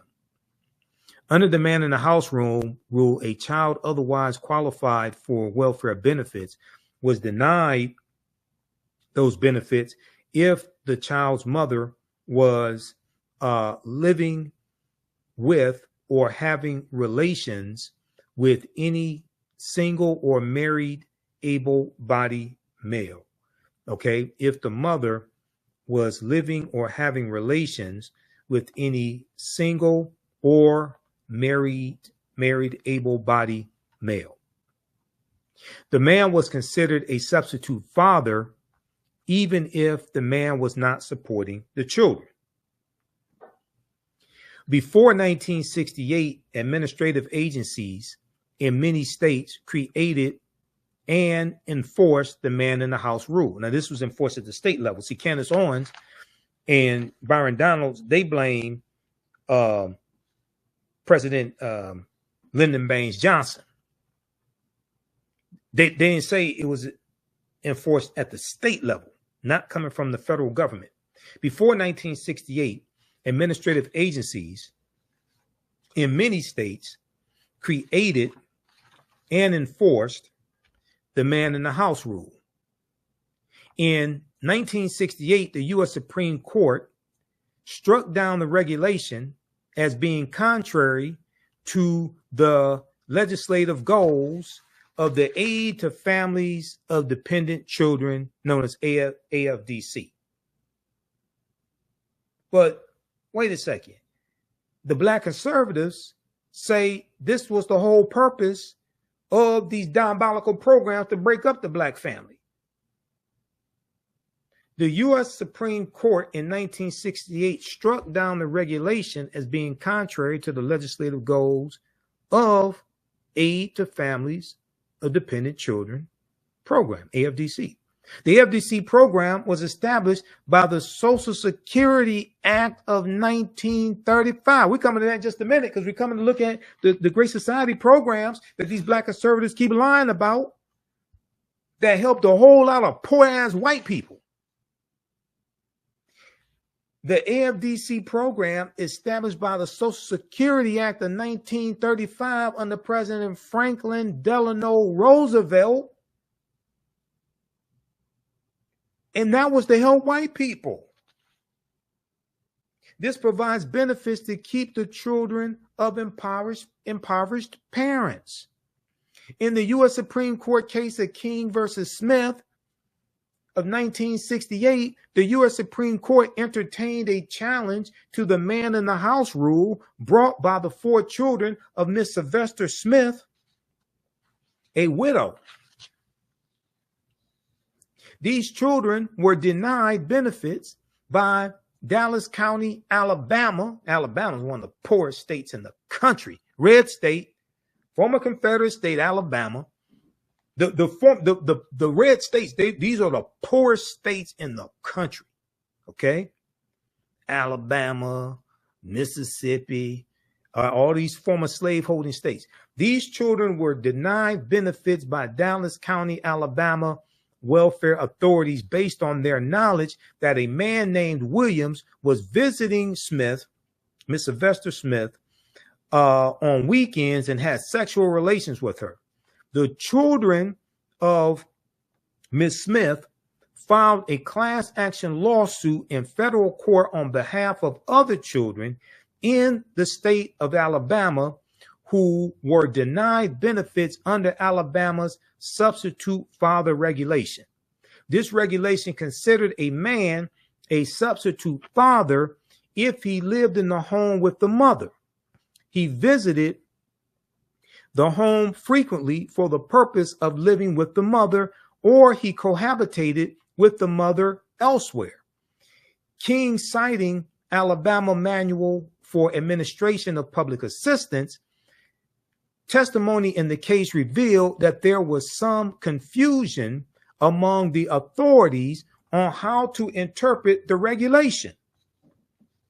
One official testified that the regulation applied only if the parties had sex at least once a week.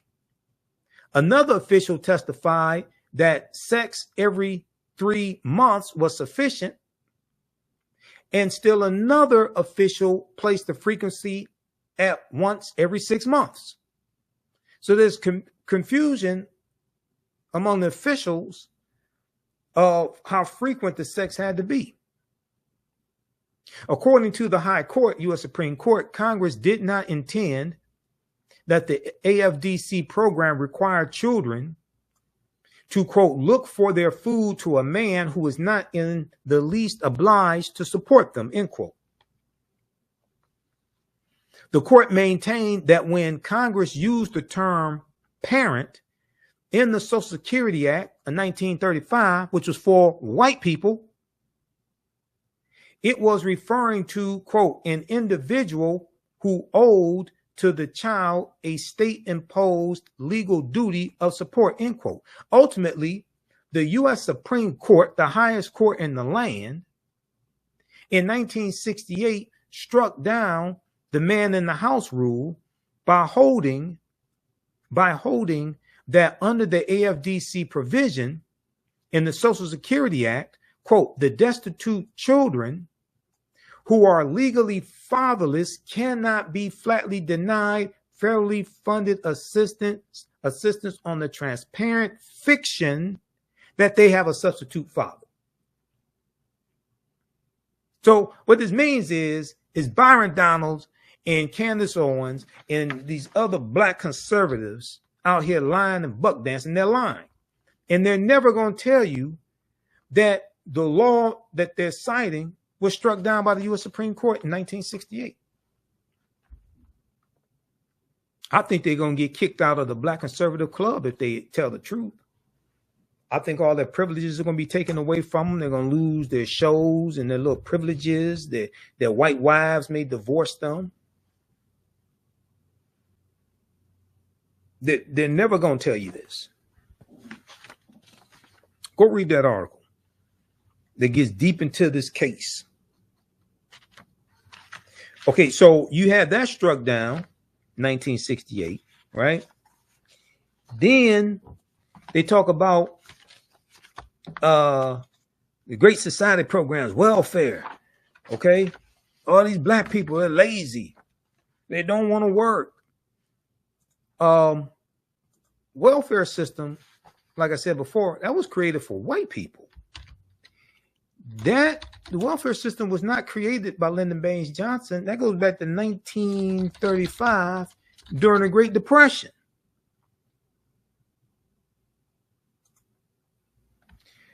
Let's look at this from archives.gov.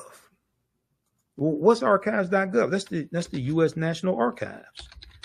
You know, the same U.S. National Archives that wanted the classified documents back from Donald Trump. And he said because of the Presidential Records Act of 1978, he can keep the documents. But that's not what the Presidential Records Act of 1978 says. You can go read it at archives.gov, U.S. National Archives, because I read it.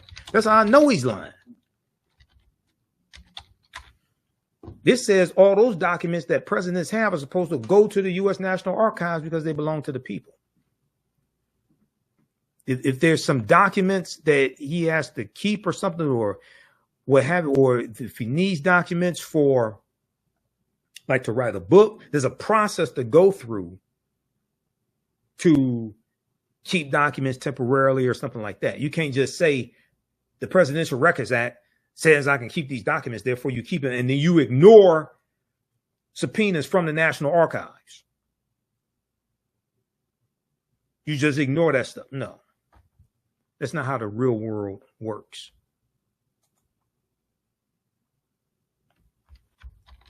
Okay, Social Security Act 1935. Read this at archives.gov, U.S. National Archives, because I go to archives.gov to do research. Social Security Act 1935. On August 14, 1935, the Social Security Act established a system of old age benefits for workers, benefits for victims of industrial accidents, unemployment insurance, and aid for dependent mothers and children, persons who are blind, and persons with disabilities. That was created in 1935, and that was created largely for white people and white women. That was not created for African Americans. Before the 1930s, the support for the elderly was a matter of local, state, and family concern. On January 17, 1935, President Franklin Delano, not Delano, Delano, D-E-L-A-N-O, Roosevelt sent a message to Congress asking for Social Security legislation. The same day, Senator Robert Wagner of New York and Representative David Lewis of Maryland introduced bills reflecting the administration's views. Okay, so read the rest of this here. This deals with the welfare system that the Black conservatives say was created by President Johnson. That was created during the Great Depression, and that was part of the Social Security Act of 1935. And that was for white people.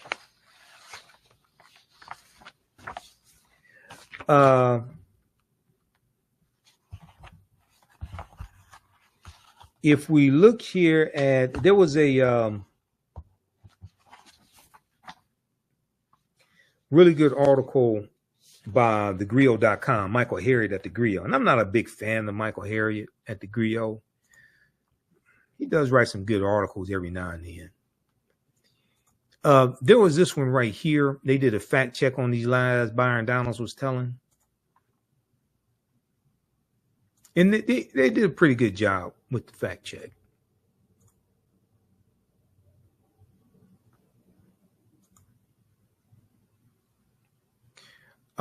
This article right here. Byron Donalds implied Black people were better off under Jim Crow, so we checked. Byron Donalds implied Black people were better off under Jim Crow, so we checked. Okay, this is from thegrio.com, picked up by Yahoo News, written Friday, June 7th, 2024, by Michael Harriot. This is Byron Donalds right here. This straight up idiot.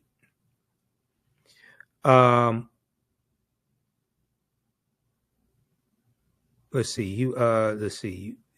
Byron Donalds voted to overturn election results in 2020.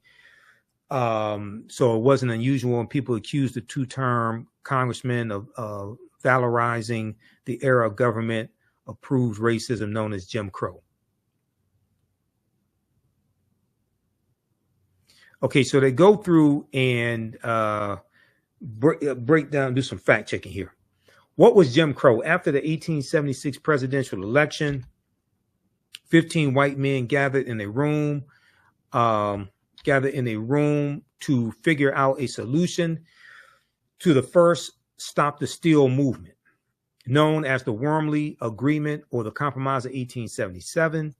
5 Supreme Court justices, 5 senators, and 5 representatives awarded the presidency to the Republican candidate Rutherford B. Hayes in exchange for ending the Reconstruction era. The concessions included a specific accommodation that the federal government would stop forcing former Confederate states to recognize the constitutional rights of Black citizens. Now, notice how none of these Black conservatives want to tell you that the Republican Party turned their backs on African Americans. And this is one of the reasons why Reconstruction ended. Because the Republicans sided with the Democrats and said, if you let Rutherford B. Hayes become president, He removed the Union troops out of the South. Therefore, you can take back control of the governments and you can do whatever you want to do. None of these black MAGA conservatives / Republicans, notice how none of them tell you this. This is documented history. Legislatures in northern and southern states immediately created a series of racially discriminatory policies that became known as Jim Crow laws. For 100 years, from the end of race-based slavery until the passage of the Civil Rights Act in 1964, every black person in America lived under this constitutionally enforced government-approved system of white supremacy. Because of Jim Crow, the black codes created after emancipation were now the law of the land. Segregated schools were mandatory under Jim Crow. Under Jim Crow, it was perfectly fine to disenfranchise black voters and ban non-white people from living where they wanted. Jim Crow excluded black taxpayers from using facilities built and maintained with their tax dollars. Like, for instance, you couldn't use, generally speaking, you couldn't use the public library. Public library was for white people, but your taxpayer dollars are funding the public library. You may not have been able to be a police officer or work in city government, but your taxpayer dollars are funding city government and paying for the police officers. Or you can serve as a fireman. Couldn't work for the fire department, but your taxpayer dollars are funding the fire department.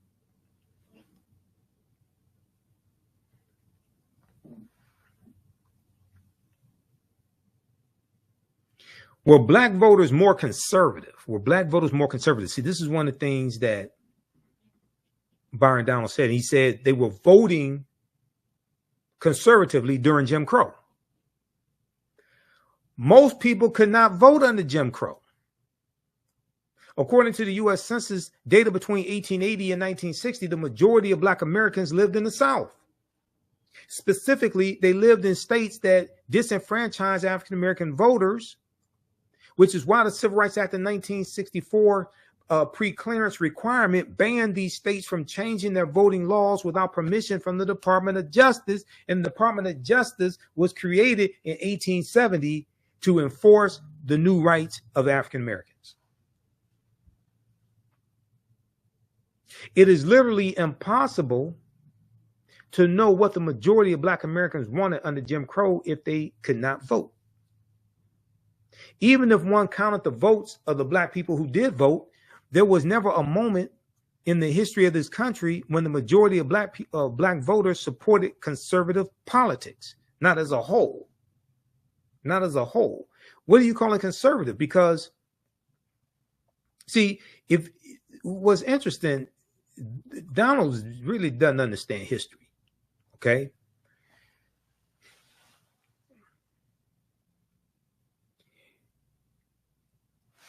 The Democratic Party was taking back control of the state legislatures during Jim Crow. They're rewriting state constitutions, imposing segregation laws, poll taxes, literacy tests, things like this. So what are you calling conservative? The Republicans were the ones who were the radicals fighting against that. So when you say African Americans were voting conservatively, what the hell were they voting for? And how were they voting conservatively?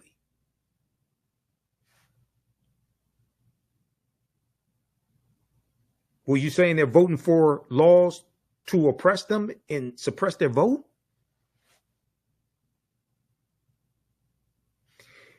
The name of that event that Byron Donalds was speaking at, if I remember correctly, I think it was called Cognac and Cigars. I think that's the name of the event, Cognac and Cigars. I think Byron Donalds had too much of that cognac. And now he stuck his foot in it And now he has to go with the bit.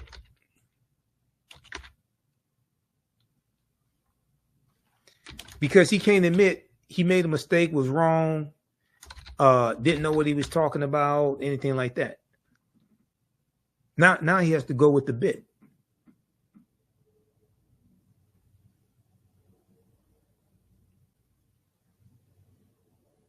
Yeah, New York Times. Yeah, it was called. Yeah, right here. Byron Donalds, Trump VP contender, suggests Jim Crow era had an upside. The New York Times. Right here. Okay, the Republican congressman from Florida was visiting Philadelphia to persuade black voters to support former President Donald Trump. How sick can you be? Al Sharpton, I have my disagreements with Al Sharpton on certain things. Al Sharpton, Reverend Al Sharpton, asked him the correct question. What the hell happened to you to make you think that the Jim Crow era was somehow positive? Now, I just showed you the article from the Washington Post where Donald Trump is being prosecuted by Special Counsel Jack Smith under Section 241 of federal code, federal statute, which is the Ku Klux Klan Act of 1871. And you're going to take your black ass to Philadelphia to try to convince black people to vote for Donald Trump, who tried to invalidate their votes in 2020 and overthrow the government. You are a special type of stupid to do something like that. That's a special type of stupid.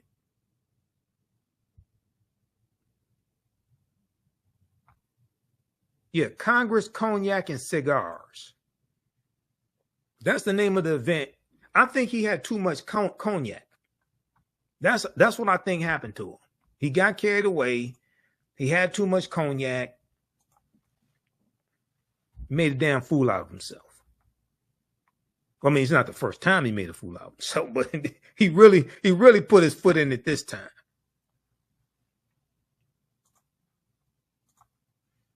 Okay, let's continue because I'm gonna wrap this up here in a minute. Let's go back to this piece here from the griot.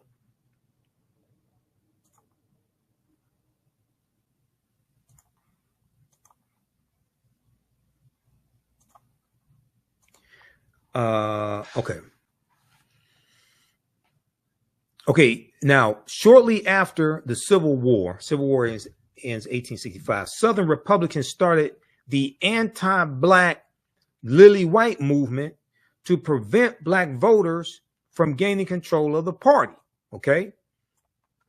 This is some Southern Republicans. Now, in my research on the Lily White movement, so there's like, we can say there are two periods of time in the Lily White movement, just like there's really three incarnations of the Ku Klux Klan, right?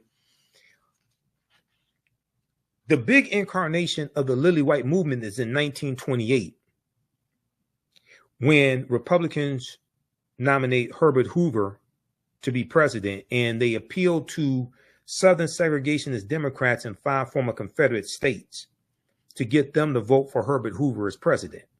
And they are pushing African Americans out of the Republican Party, ignoring our needs, ignoring our concerns, ignoring the rise of the Ku Klux Klan. Okay, this is the Lily White movement that really is looked at. That's really looked at the beginning of what is called the party realignment.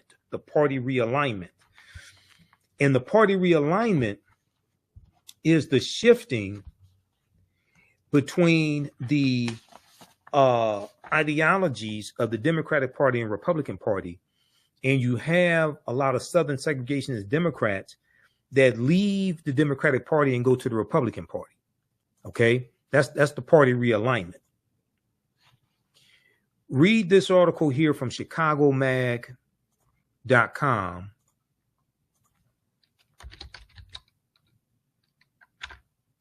How the party of Lincoln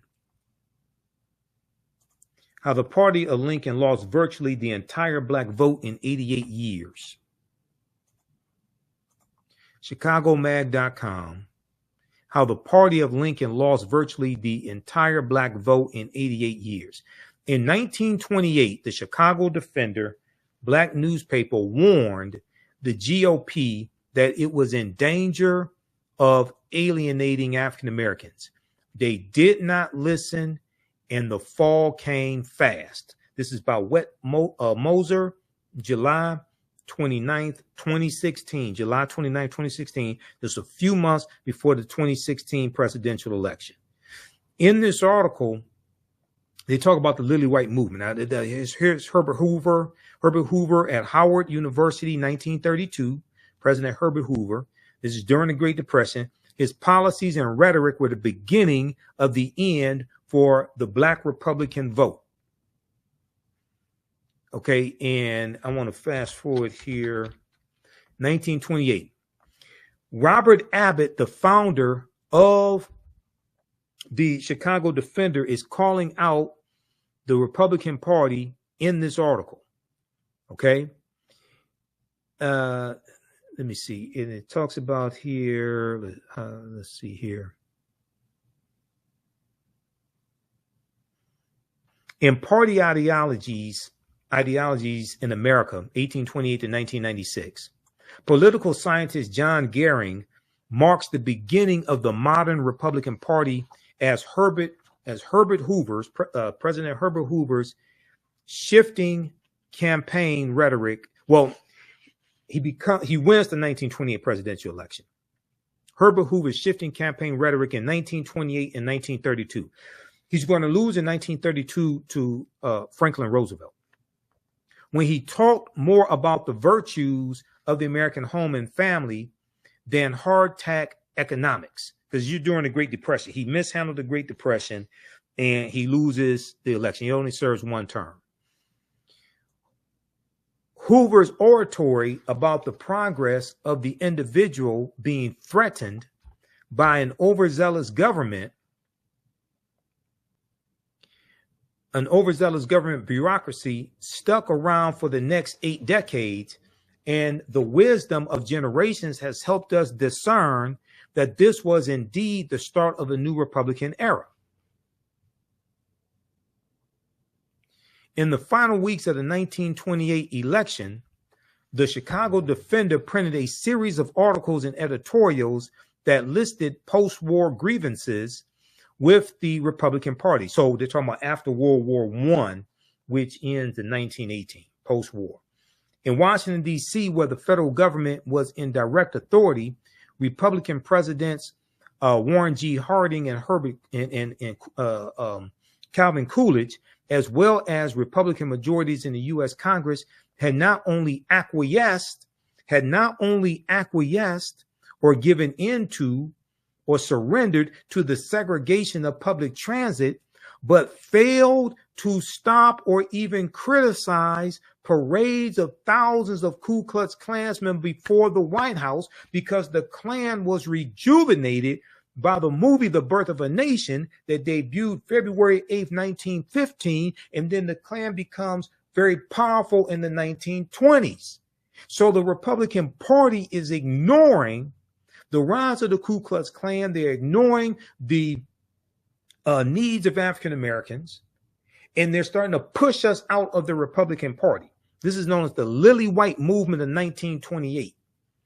The newspaper was particularly dissatisfied. Chicago Defender was particularly dissatisfied with the current Republican nominee for president, Herbert Hoover, who has spoken favorably of making the party lily white.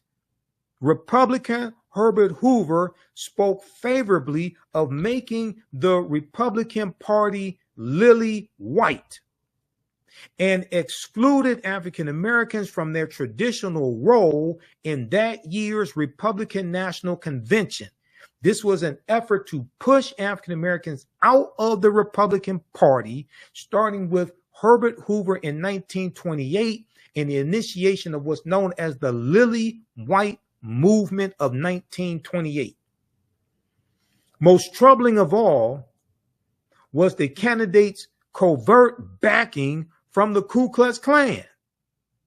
whose members despised the Democratic nominee, New York Governor Al Smith, because he was Catholic, and Al Smith was a moderate from New York. So the Ku Klux Klan is back in the Republican Party. Now, why aren't these black conservatives talking about that? See, I've got receipts for them longer than CVS receipts. Read the rest of this article. How the party of Lincoln lost virtually the entire black vote in 88 years. This is from ChicagoMag.com.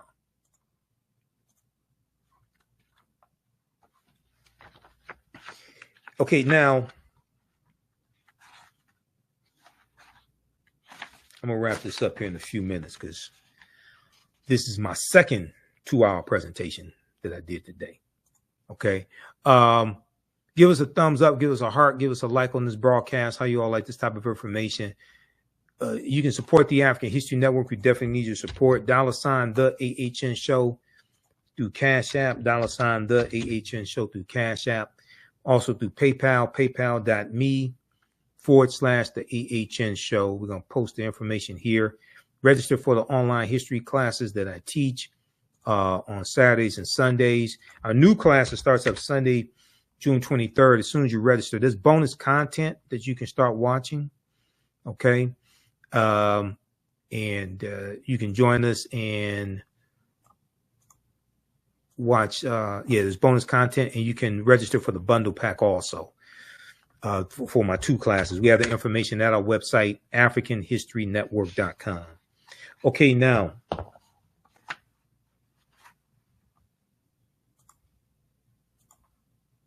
let's go back to this piece here from theroot.com because they dealt with some good history here. Some of the dates that I have may be slightly different than some of theirs, but overall, you know, they did their thing. I'll give it to them. They did some good research. Southern Republicans started the anti-black Lily White movement to prevent black voters from gaining control of the Republican Party. Meanwhile, conservative Democrats did not even allow black people to attend the party's convention in an official capacity until 1924.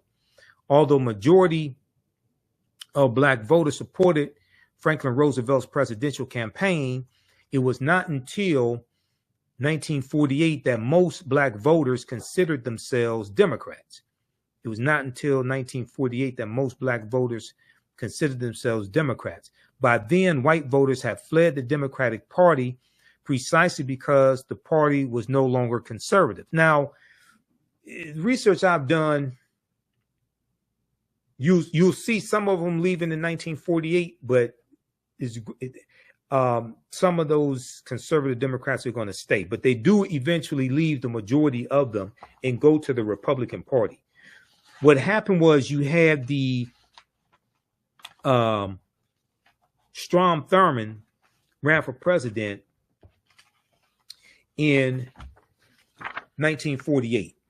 Okay. There's a good article from history.com, official website of the History Channel. And I use I use this article in my classes. How the party of Lincoln won over the once Democratic South. How the party of Lincoln won over the once Democratic South.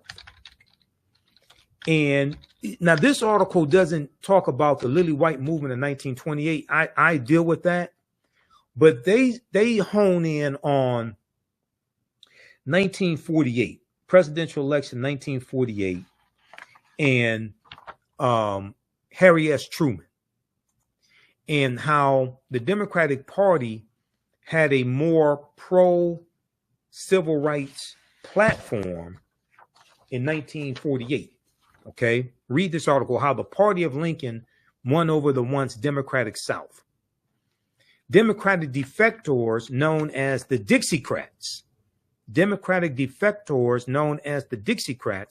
started a switch to the Republican Party in a movement that was later fueled by a so-called Southern strategy. So when Candace Owens said the Southern strategy doesn't exist, blah, blah, blah, she's lying.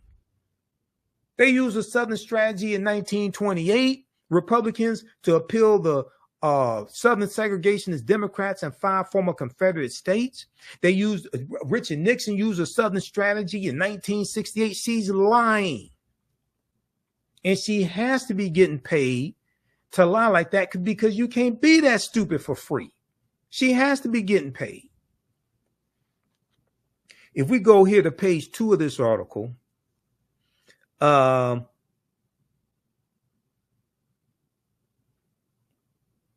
let's see. After the Civil War, the Democratic Party's opposition to Republican Reconstruction legislation solidified its hold on the South. The Democratic Party, quote, the Democratic Party came to be more than a political party in the South.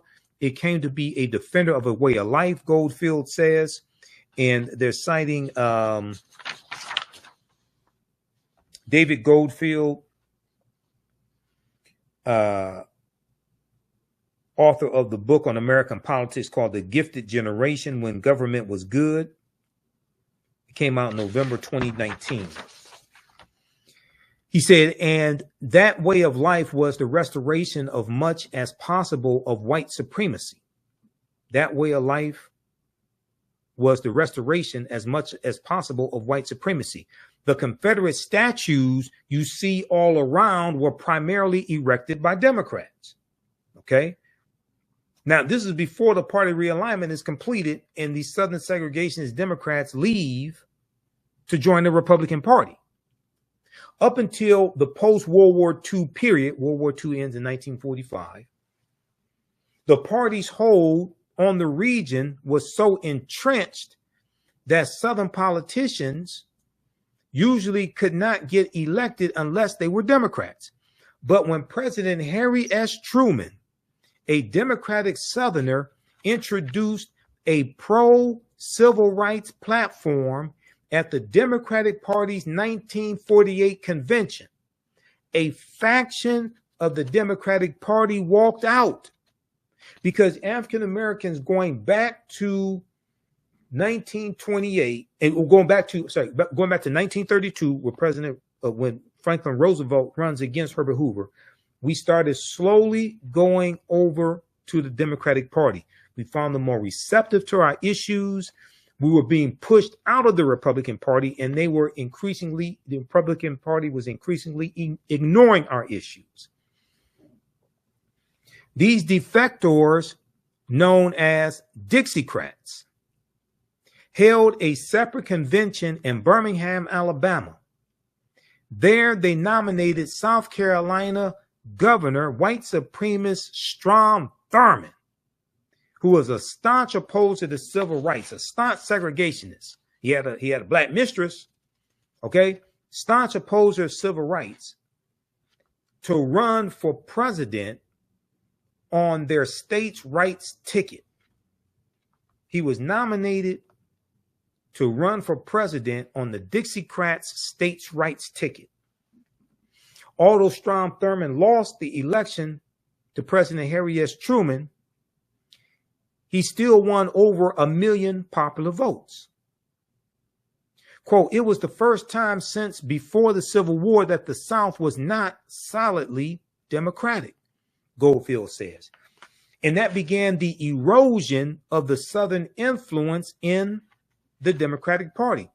After that, the majority of the South still continued to vote Democratic because it thought of the Republican Party as the party of Abraham Lincoln and Reconstruction. The big break did not come until President Lyndon Baines Johnson, another Southern Democrat from Texas, signed the Civil Rights Act in 1964 and the Voting Rights Act in 1965. Though some Democrats had switched to the Republican Party prior to this, that's true, many did, prior to 64 and 65, quote, the defections became a flood. The defections became a flood after Johnson signed these acts. And so the political parties began to reconstitute themselves, Goldfield says. Then in 1964, Senator Barry Goldwater of Arizona, a Republican, runs for president against Lyndon Baines Johnson, and Barry Goldwater ran on an anti-civil rights platform. So most African Americans naturally voted for Lyndon Baines Johnson because it made sense. The change was not total or immediate. During the late 1960s and early 70s, white Southerners still transitioning away from the Democratic Party, newly enfranchised Black Southerners voted and continued to vote Democratic. And even as Republican Richard Nixon employed a Southern strategy, share this article with Candace Owens because she doesn't know what the hell she's talking about. And even as Republican Richard Nixon employed a Southern strategy that appealed to the racism of Southern white voters, former Alabama Governor George Wallace, who wanted segregation now, segregation tomorrow, segregation forever, ran as a Democrat in the 1972 presidential primaries. Now, he ran for president in 68 and lost. He didn't run as a Democrat in 68. He ran as a third-party candidate in 68. He got 46 electoral college votes from 5 former Confederate states in 1968. That was the last time a third-party candidate won a single electoral college vote. 1968. This is why voting third party is ridiculous if you actually understand how the electoral college works. It takes 270 electoral college votes to become president-elect. You become president-elect by winning the popular votes in each state. You win the popular votes in each state. You win the electoral college votes in each state by winning the popular vote in each state. Anybody tells you the popular vote does not matter is lying to you. Or they don't read. They haven't read the U.S. Constitution. Popular vote does matter. It's the popular vote per state that matters. And that's, you become president-elect by winning 270 electoral college votes to that are awarded by the states. This is before the electoral college votes. The electoral college doesn't vote until the first Monday following the second Wednesday in December, which usually falls in the middle of December.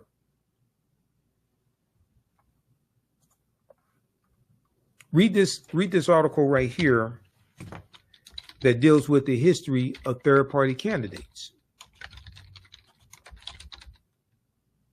And breaks down this history, because I can listen to people talking about voting third party. I could tell they don't understand the U.S. Constitution and don't understand the Electoral College.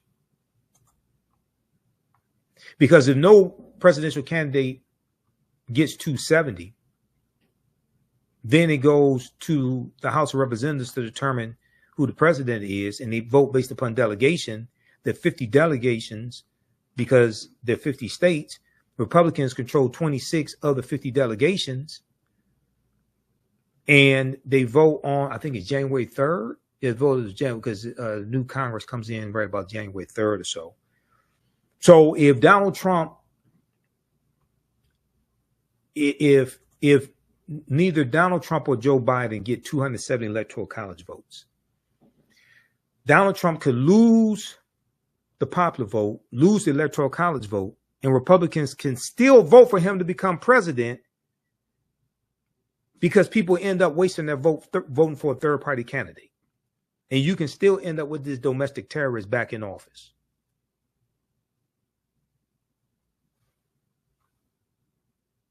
And the U.S. Senate determines who the vice president will be. A romp through history's most successful third-party presidential candidates. A cavalcade of populists, socialists, and segregationists came long before Ralph Nader and Ross Perot, July 3rd, 2023, for Slate.com. Fantastic article. Fantastic historical article. Go check this out, okay? Because I hear these people out here talking, and I can listen to them and tell they don't understand history, don't understand the U.S. Constitution, don't understand the Electoral College, which created the U.S. Constitution.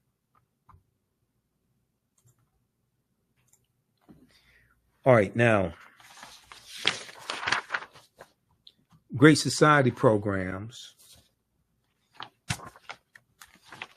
Take a look at this piece here.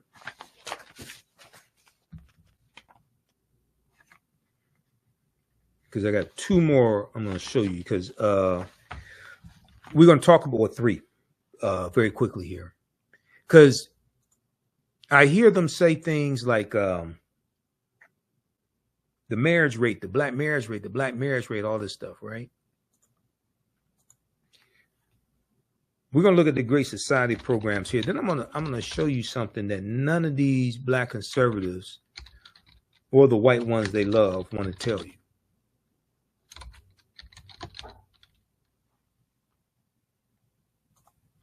Great Society program. This is at history.com, official website of the History Channel.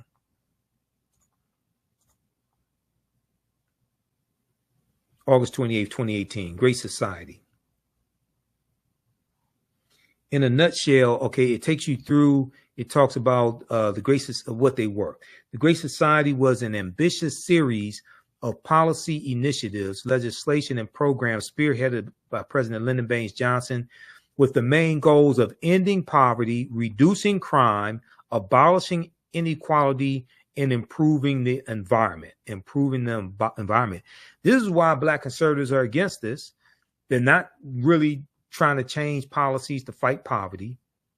Okay. They're not trying to abolish inequality. Most of them are against environmental regulations to improve the environment, fight climate change, things of this nature. In May 1964, President Lyndon Baines Johnson laid out his agenda for a great society. During a speech at the University of Michigan, with his eye on re-election that year, Johnson set in motion his Great Society, the largest social reform plan in modern history. Okay, so they talk about riding a wave of empathy and being sworn in after Kennedy was assassinated. They talk about the war on poverty. The war on poverty. In March of 1964, Johnson introduced the Office of Economic Opportunity and the Economic Opportunity Act. During a special message to Congress, he had hoped to help the underprivileged break the poverty cycle by helping them develop job skills, further their education, and find work. Okay. Now these black conservatives make the Great Society programs seem like it's for lazy people and lazy black people. No, it was to help them develop job skills, further their education, and find work. To do this, President Johnson created Job Corps for 100,000 disadvantaged men. Half would work on conservation projects, and the other will receive education and skills and training, special job training centers. Receive education and skills training in special job training centers. Does this sound like this is something for lazy people? In addition, President Johnson tasked state and local governments with creating work training programs for up to 200,000 men and women. A national work study program was also established to offer 140,000 Americans the chance to go to college who could otherwise not afford it. So the work study program that you have in colleges, okay, this was a special government program where you work and get paid for it while you're in college. It's a special program that was created by the Great Society programs. Does this sound like this is for lazy people?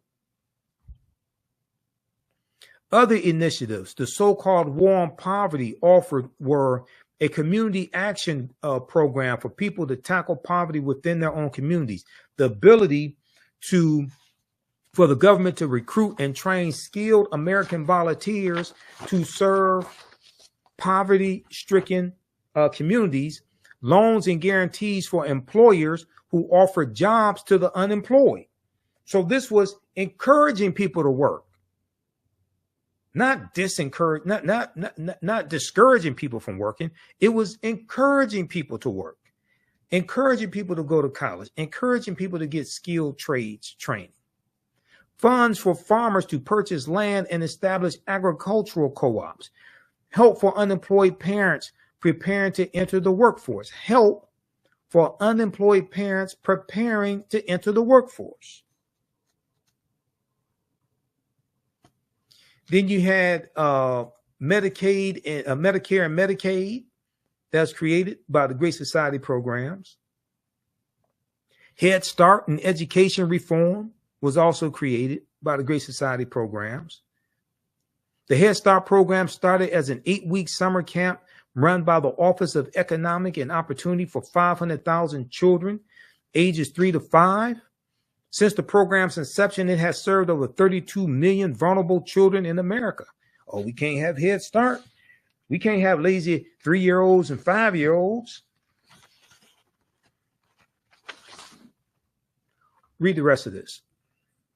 Preschool, all that, funded preschool programs, supported school libraries, purchased school textbooks, provided special education services, etc.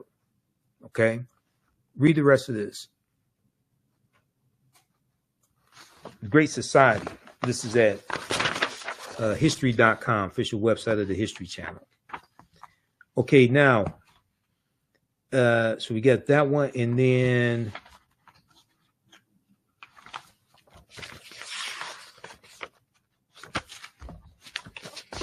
this one here is from snaptohealth.org. Snaptohealth.org, and it gives a timeline of the history of welfare.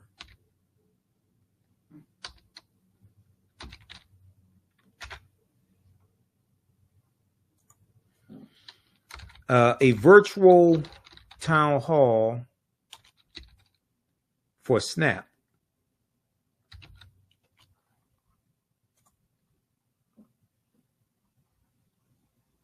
And deals with the history of WIC, all of that right here. And how WIC was overhauled under the Richard Nixon administration. History of WIC, 1968. This is SNAP to Health, a virtual town hall for SNAP, WIC, and nutrition in the United States. History of WIC, going back to 1968, they talk about 1969, President Richard Nixon in December 1969, White House Conference on Food, Nutrition, and Health focused on the problem of malnutrition and hunger due to poverty. Conference recommendations call for special attention to be given to the nutritional needs of low-income pregnant women and preschool children. And they were focusing on white people. Conference recommendations call for special attention to be given to the nutritional needs of low-income pregnant women and preschool children. 1972, on September 26, 1972, an amendment to the Child Nutrition Act of 1966 authorized WIC. The legislation established the Special Supplemental Food Program as a 2-year pilot using Dr. David Page's voucher program as a model. 1973, the program is renamed Special Supplemental Food Program for Women, Infants, and Children, known as WIC. Now, this is under President Richard Nixon. 2 food packages are developed, one for infants and one for children and pregnant or breastfeeding women. Okay, read the rest of this. It takes you throughout history.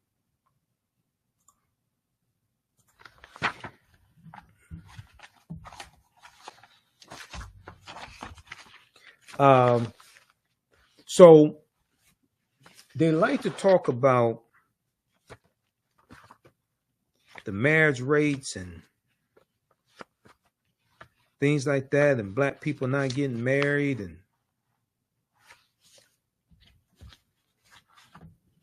all of that, right?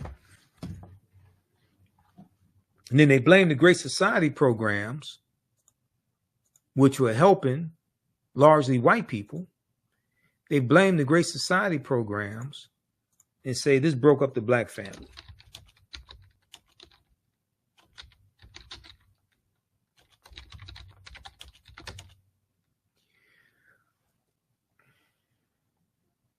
The marriage rates in this country start declining in the 1970s. Really start declining in the 1970s, and you see an increase in the divorce rates. Do you know what law made it easier to get a divorce in the U.S.?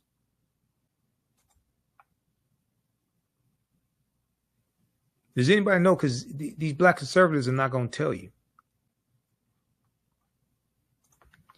That was the Family Law Act of 1969.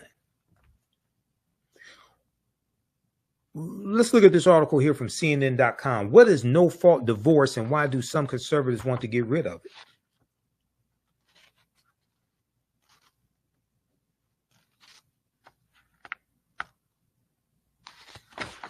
For the sake of time, we're going to go right to this right here. What is the history of no-fault divorce in the United States? No-fault divorce was first legalized in California in 1969 by then Governor Ronald Reagan, who would eventually become the first U.S. president who had been divorced. Former President Donald Trump was the second. By 2010, every state had legalized a no-fault divorce option. Governor Ronald Reagan signed into law in 1969 what was known as the Family Law Act of 1969, which made it easier to get a divorce, and you got what's called a no-fault divorce based upon irreconcilable differences. That was signed into law by Governor Ronald Reagan. Versions of that law were adopted by the other states. This is why the divorce rate started falling. It started with Republicans. Before this option, an at-fault divorce was the only recourse for a broken union. This led to complications for couples whose situation, for one reason or another, did not fit the required legal procedure. Couples who wanted a divorce were all but forced by the law to create some sort of fault-based scenario. It was not uncommon for couples to concoct scenarios that would feign adultery, or for one party to move across state lines to fulfill legal requirements for fault claims like abandonment. Migratory divorce, where a couple would move together to a state with no fault divorce laws, was common. In fact, these methods were so widespread that to a lot of legal experts, a solution like no fault divorce was necessary to make the system work again. The National Association of Women Lawyers championed no-fault divorce solutions throughout the first half of the 20th century. Read the rest of this article. That goes back to Ronald Reagan, Republican. 1969, the Family Law Act of 1969.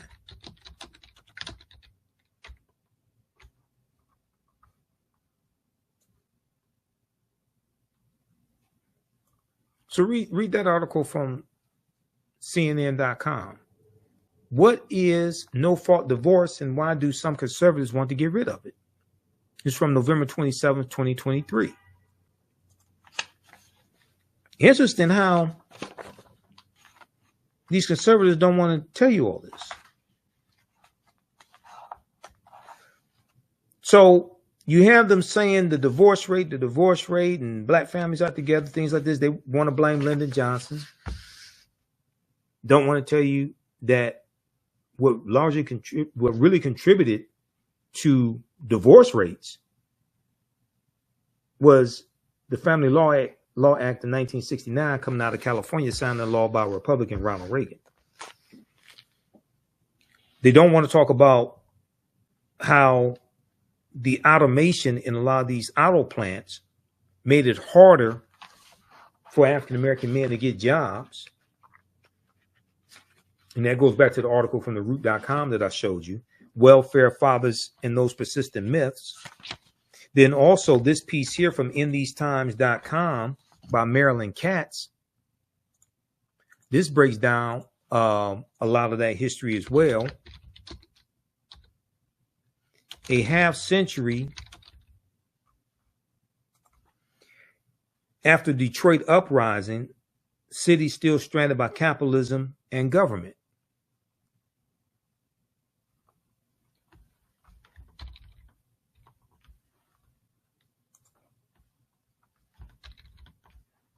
This piece right here, which takes you through some of the history of Detroit and the deindustrialization of Detroit.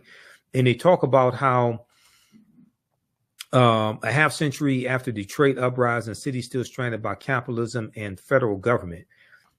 One of the things they deal with in this article, Marilyn Katz, how federal policy and the big auto industry drove black blight and white flight. And she deals with how the General Motors, Ford, and Chrysler got filthy rich through government contracts during World War II to make military equipment and military vehicles, things like this. The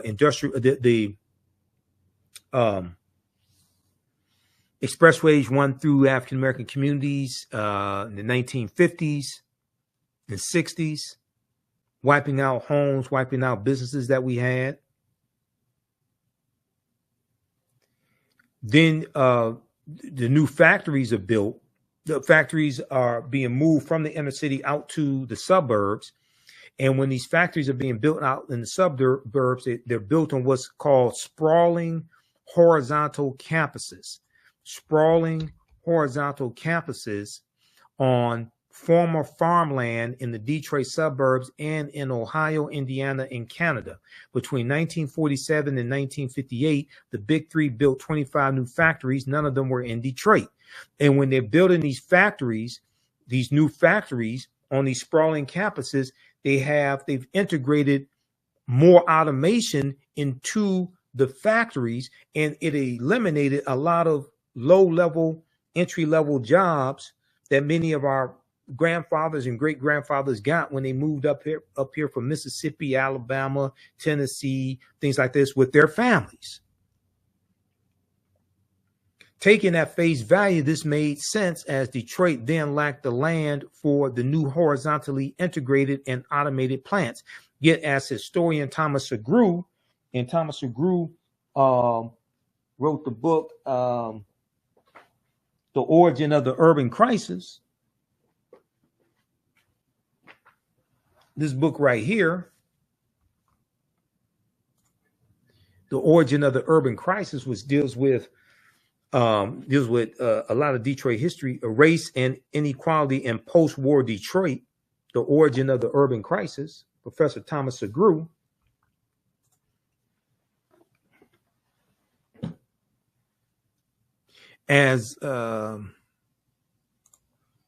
Yet, as historian Thomas Segru and others point out,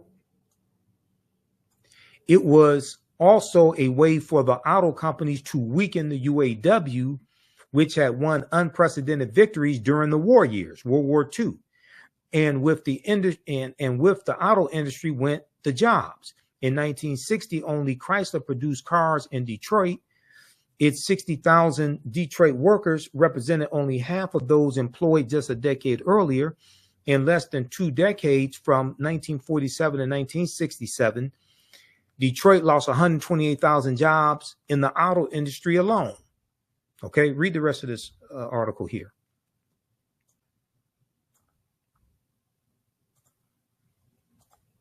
Then they like to talk about the war on drugs and the 94 crime bill and all this stuff, right? You know when the war on drugs started?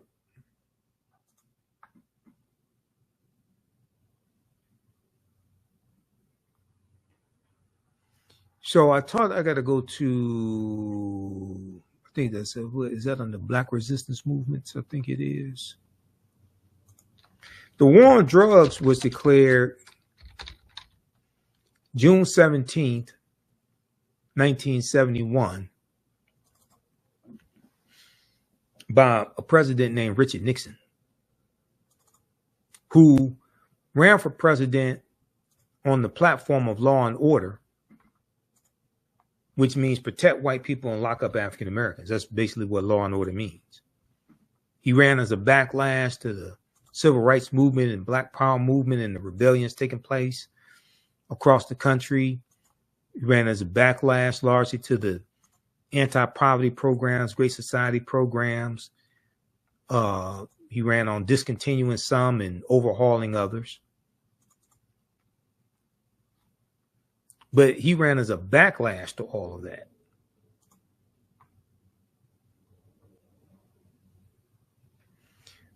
There was the article from Harper's Bazaar Weekly, and it was from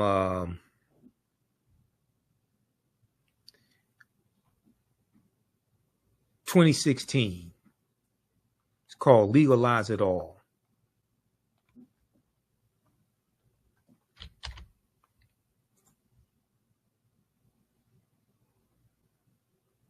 It's called Legalize It All. And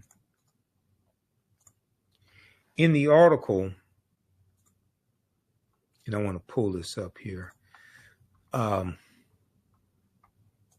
they talk about how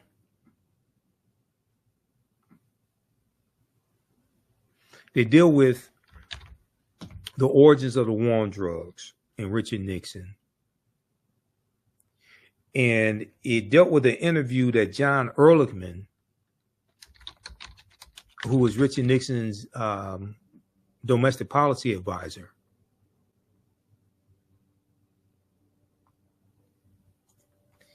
an interview he did with a journalist named Dan Baum in 1994. All the news outlets had stories about this. And John Ehrlichman talked about what the war on drugs was really about and how it targeted African Americans and the anti-war effort, and the hippies.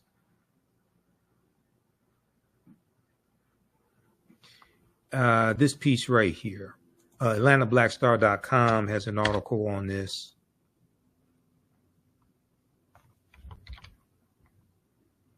I was trying to bring up my slides also, because I have this in some of my presentations.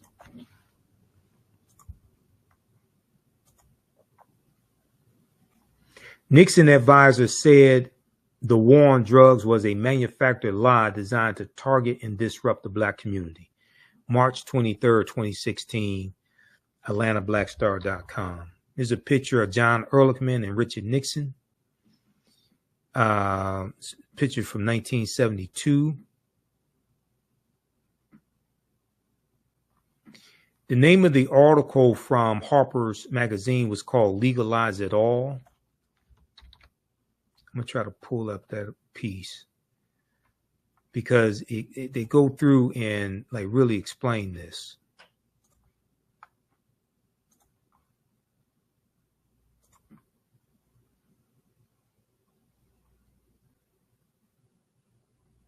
I had to restart my PowerPoint presentation here.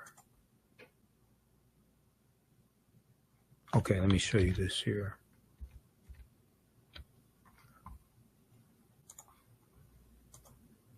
I'm going to go to a slide from one of my presentations because I did a lecture back in 2016 dealing with the history of the war on drugs. So I did a lot of research on this. And it was in April 2016 that this story came out. Legalize It All, How to Win the War.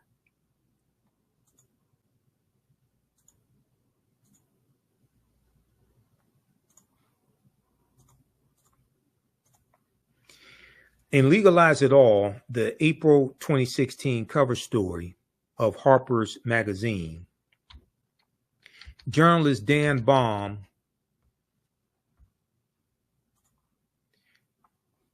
let's go to this. Journalist Dan Baum, B-A-U-M, author of Smoke and Mirrors, The War on Drugs and the Politics of Failure, discusses his 1994 interview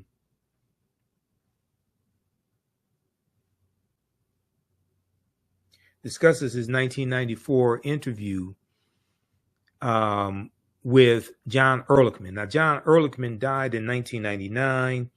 He was President Richard Nixon's chief domestic policy advisor and had spent 18 months behind bars for conspiracy to obstruct justice and perjury as a result of the Watergate cover-up. Read the article from AtlantaBlackStar.com. Nixon advisor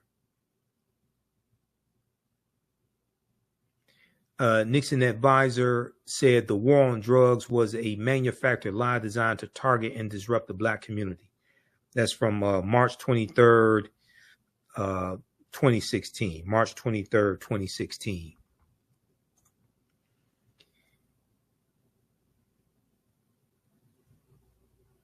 How did the United States entangle itself in a policy of drug prohibition that has yielded so much misery and so few good results? Americans have been criminalizing psychoactive substances since San Francisco's anti-opium 1875 law that targeted Chinese men working on railroads. But it was John Ehrlichman's boss, Richard Nixon, who declared the first war on drugs and set the country on the widely punitive and counterproductive path it still pursues. I had tracked Ehrlichman, who had been Nixon's domestic policy advisor, to an engineering firm in Atlanta where he was working on minority recruitment. Now, this is quoting the article from theroot.com right here. Former Nixon aide claims war on drugs invented to suppress Black people. And they're citing the article from Harper's Weekly. John Ehrlichman said what the war on drugs was about. He said, "We knew we could not make it illegal to be either against the war, or be Black. But by getting the public to associate the hippies with marijuana and Blacks with heroin, and then criminalizing both heavily, we could disrupt those communities. We could arrest their leaders, raid their homes, break up their meetings, and vilify them night after night in the evening news. Did we know we were lying about the drugs? Of course we did. Did we know we were lying about the drugs? Of course we did." So I'm waiting for some of these Black conservatives to tell you what Richard Nixon did in his war on drugs. Because the U.S. prison population quadrupled from 1970 to 1993. It went from 300,000 in 1970 to 1.3 million in 1993. I don't know why they're not telling you this. I just can't figure it out. All right. So, also, you can read this piece here dealing with Jim Crow laws and the history of Jim Crow laws. Let's see, this is a good one here. Yeah, right here. Jim Crow laws from history.com.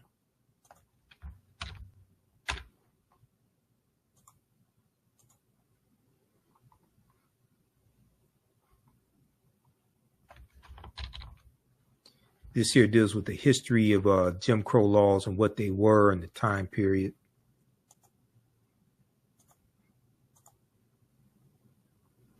So you can read this. Jim Crow laws were a collection of state and local statutes that legalized racial segregation, named after a Black minstrel show character. That Black minstrel show character was created by T.D. Rice, Thomas Dartmouth Rice, right around 1828, 1829. Comes from the story goes, he saw a male slave tending to animals. He's a teenage male, something like that. He was singing the song, "Turn around, jump around, I jump just so. Every time I turn around, I jump Jim Crow." So it was named after a black minstrel show character. T.D. Rice creates his Jim Crow character, puts on blackface, tattered, torn clothing, and adopts a Southern dialect and performs his Jim Crow character on stage. This becomes the birth of the minstrel shows. The birth of the minstrel shows. Thomas Dartmouth Rice is known as the father of minstrelsy and the minstrel shows. The laws, which existed for about 100 years from the post-Civil War era until 1968, were meant to marginalize African Americans by denying them the right to vote, hold jobs, and get education or other opportunities. Those who attempted to defy Jim Crow laws often faced arrest, fines, jail sentences, violence, and death. Then they go into the history of the black codes, etc. Okay, so read this here, dealing with Jim Crow laws.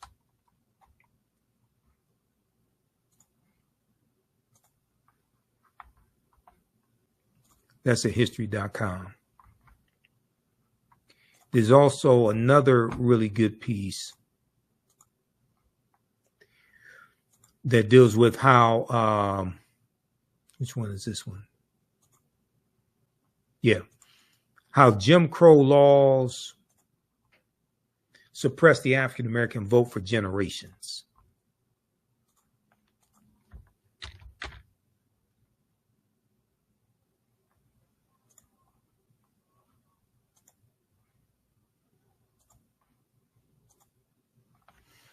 This one right here, how Jim Crow era laws suppressed the African American vote for generations.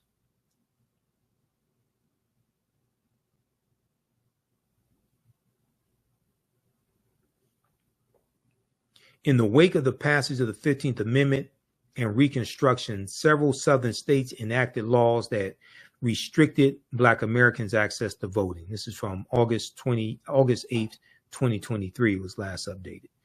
So read this one here. Welcome to Sapphire. Takes you through history. Talks about the 15th Amendment, all of this. Mississippi State Constitution, Mississippi State Convention, 1890. Right here, we came here to exclude the Negro. Deals with all this history. The impact of the legislation was swift. By 1910, registered voters among African Americans dropped to 15% in Georgia and under 2% in both Alabama and Mississippi, according to historian Donald Neiman in his book Promises to Keep, African Americans and the Constitutional Order, 1776 to present. Then you had Williams versus Mississippi, U.S. Supreme Court case of 1898 that challenged the poll taxes.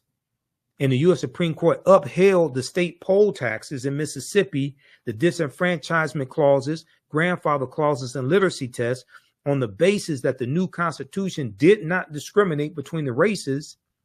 And it has been shown that their actual administration was not evil, only that evil was possible under them. This is what the U.S. Supreme Court ruled when we challenged these laws. This is 2 years after Plessy versus Ferguson.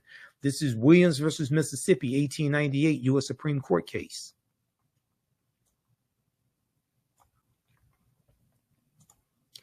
All right, look, that's going to do it for us. Visit our website, AfricanHistoryNetwork.com.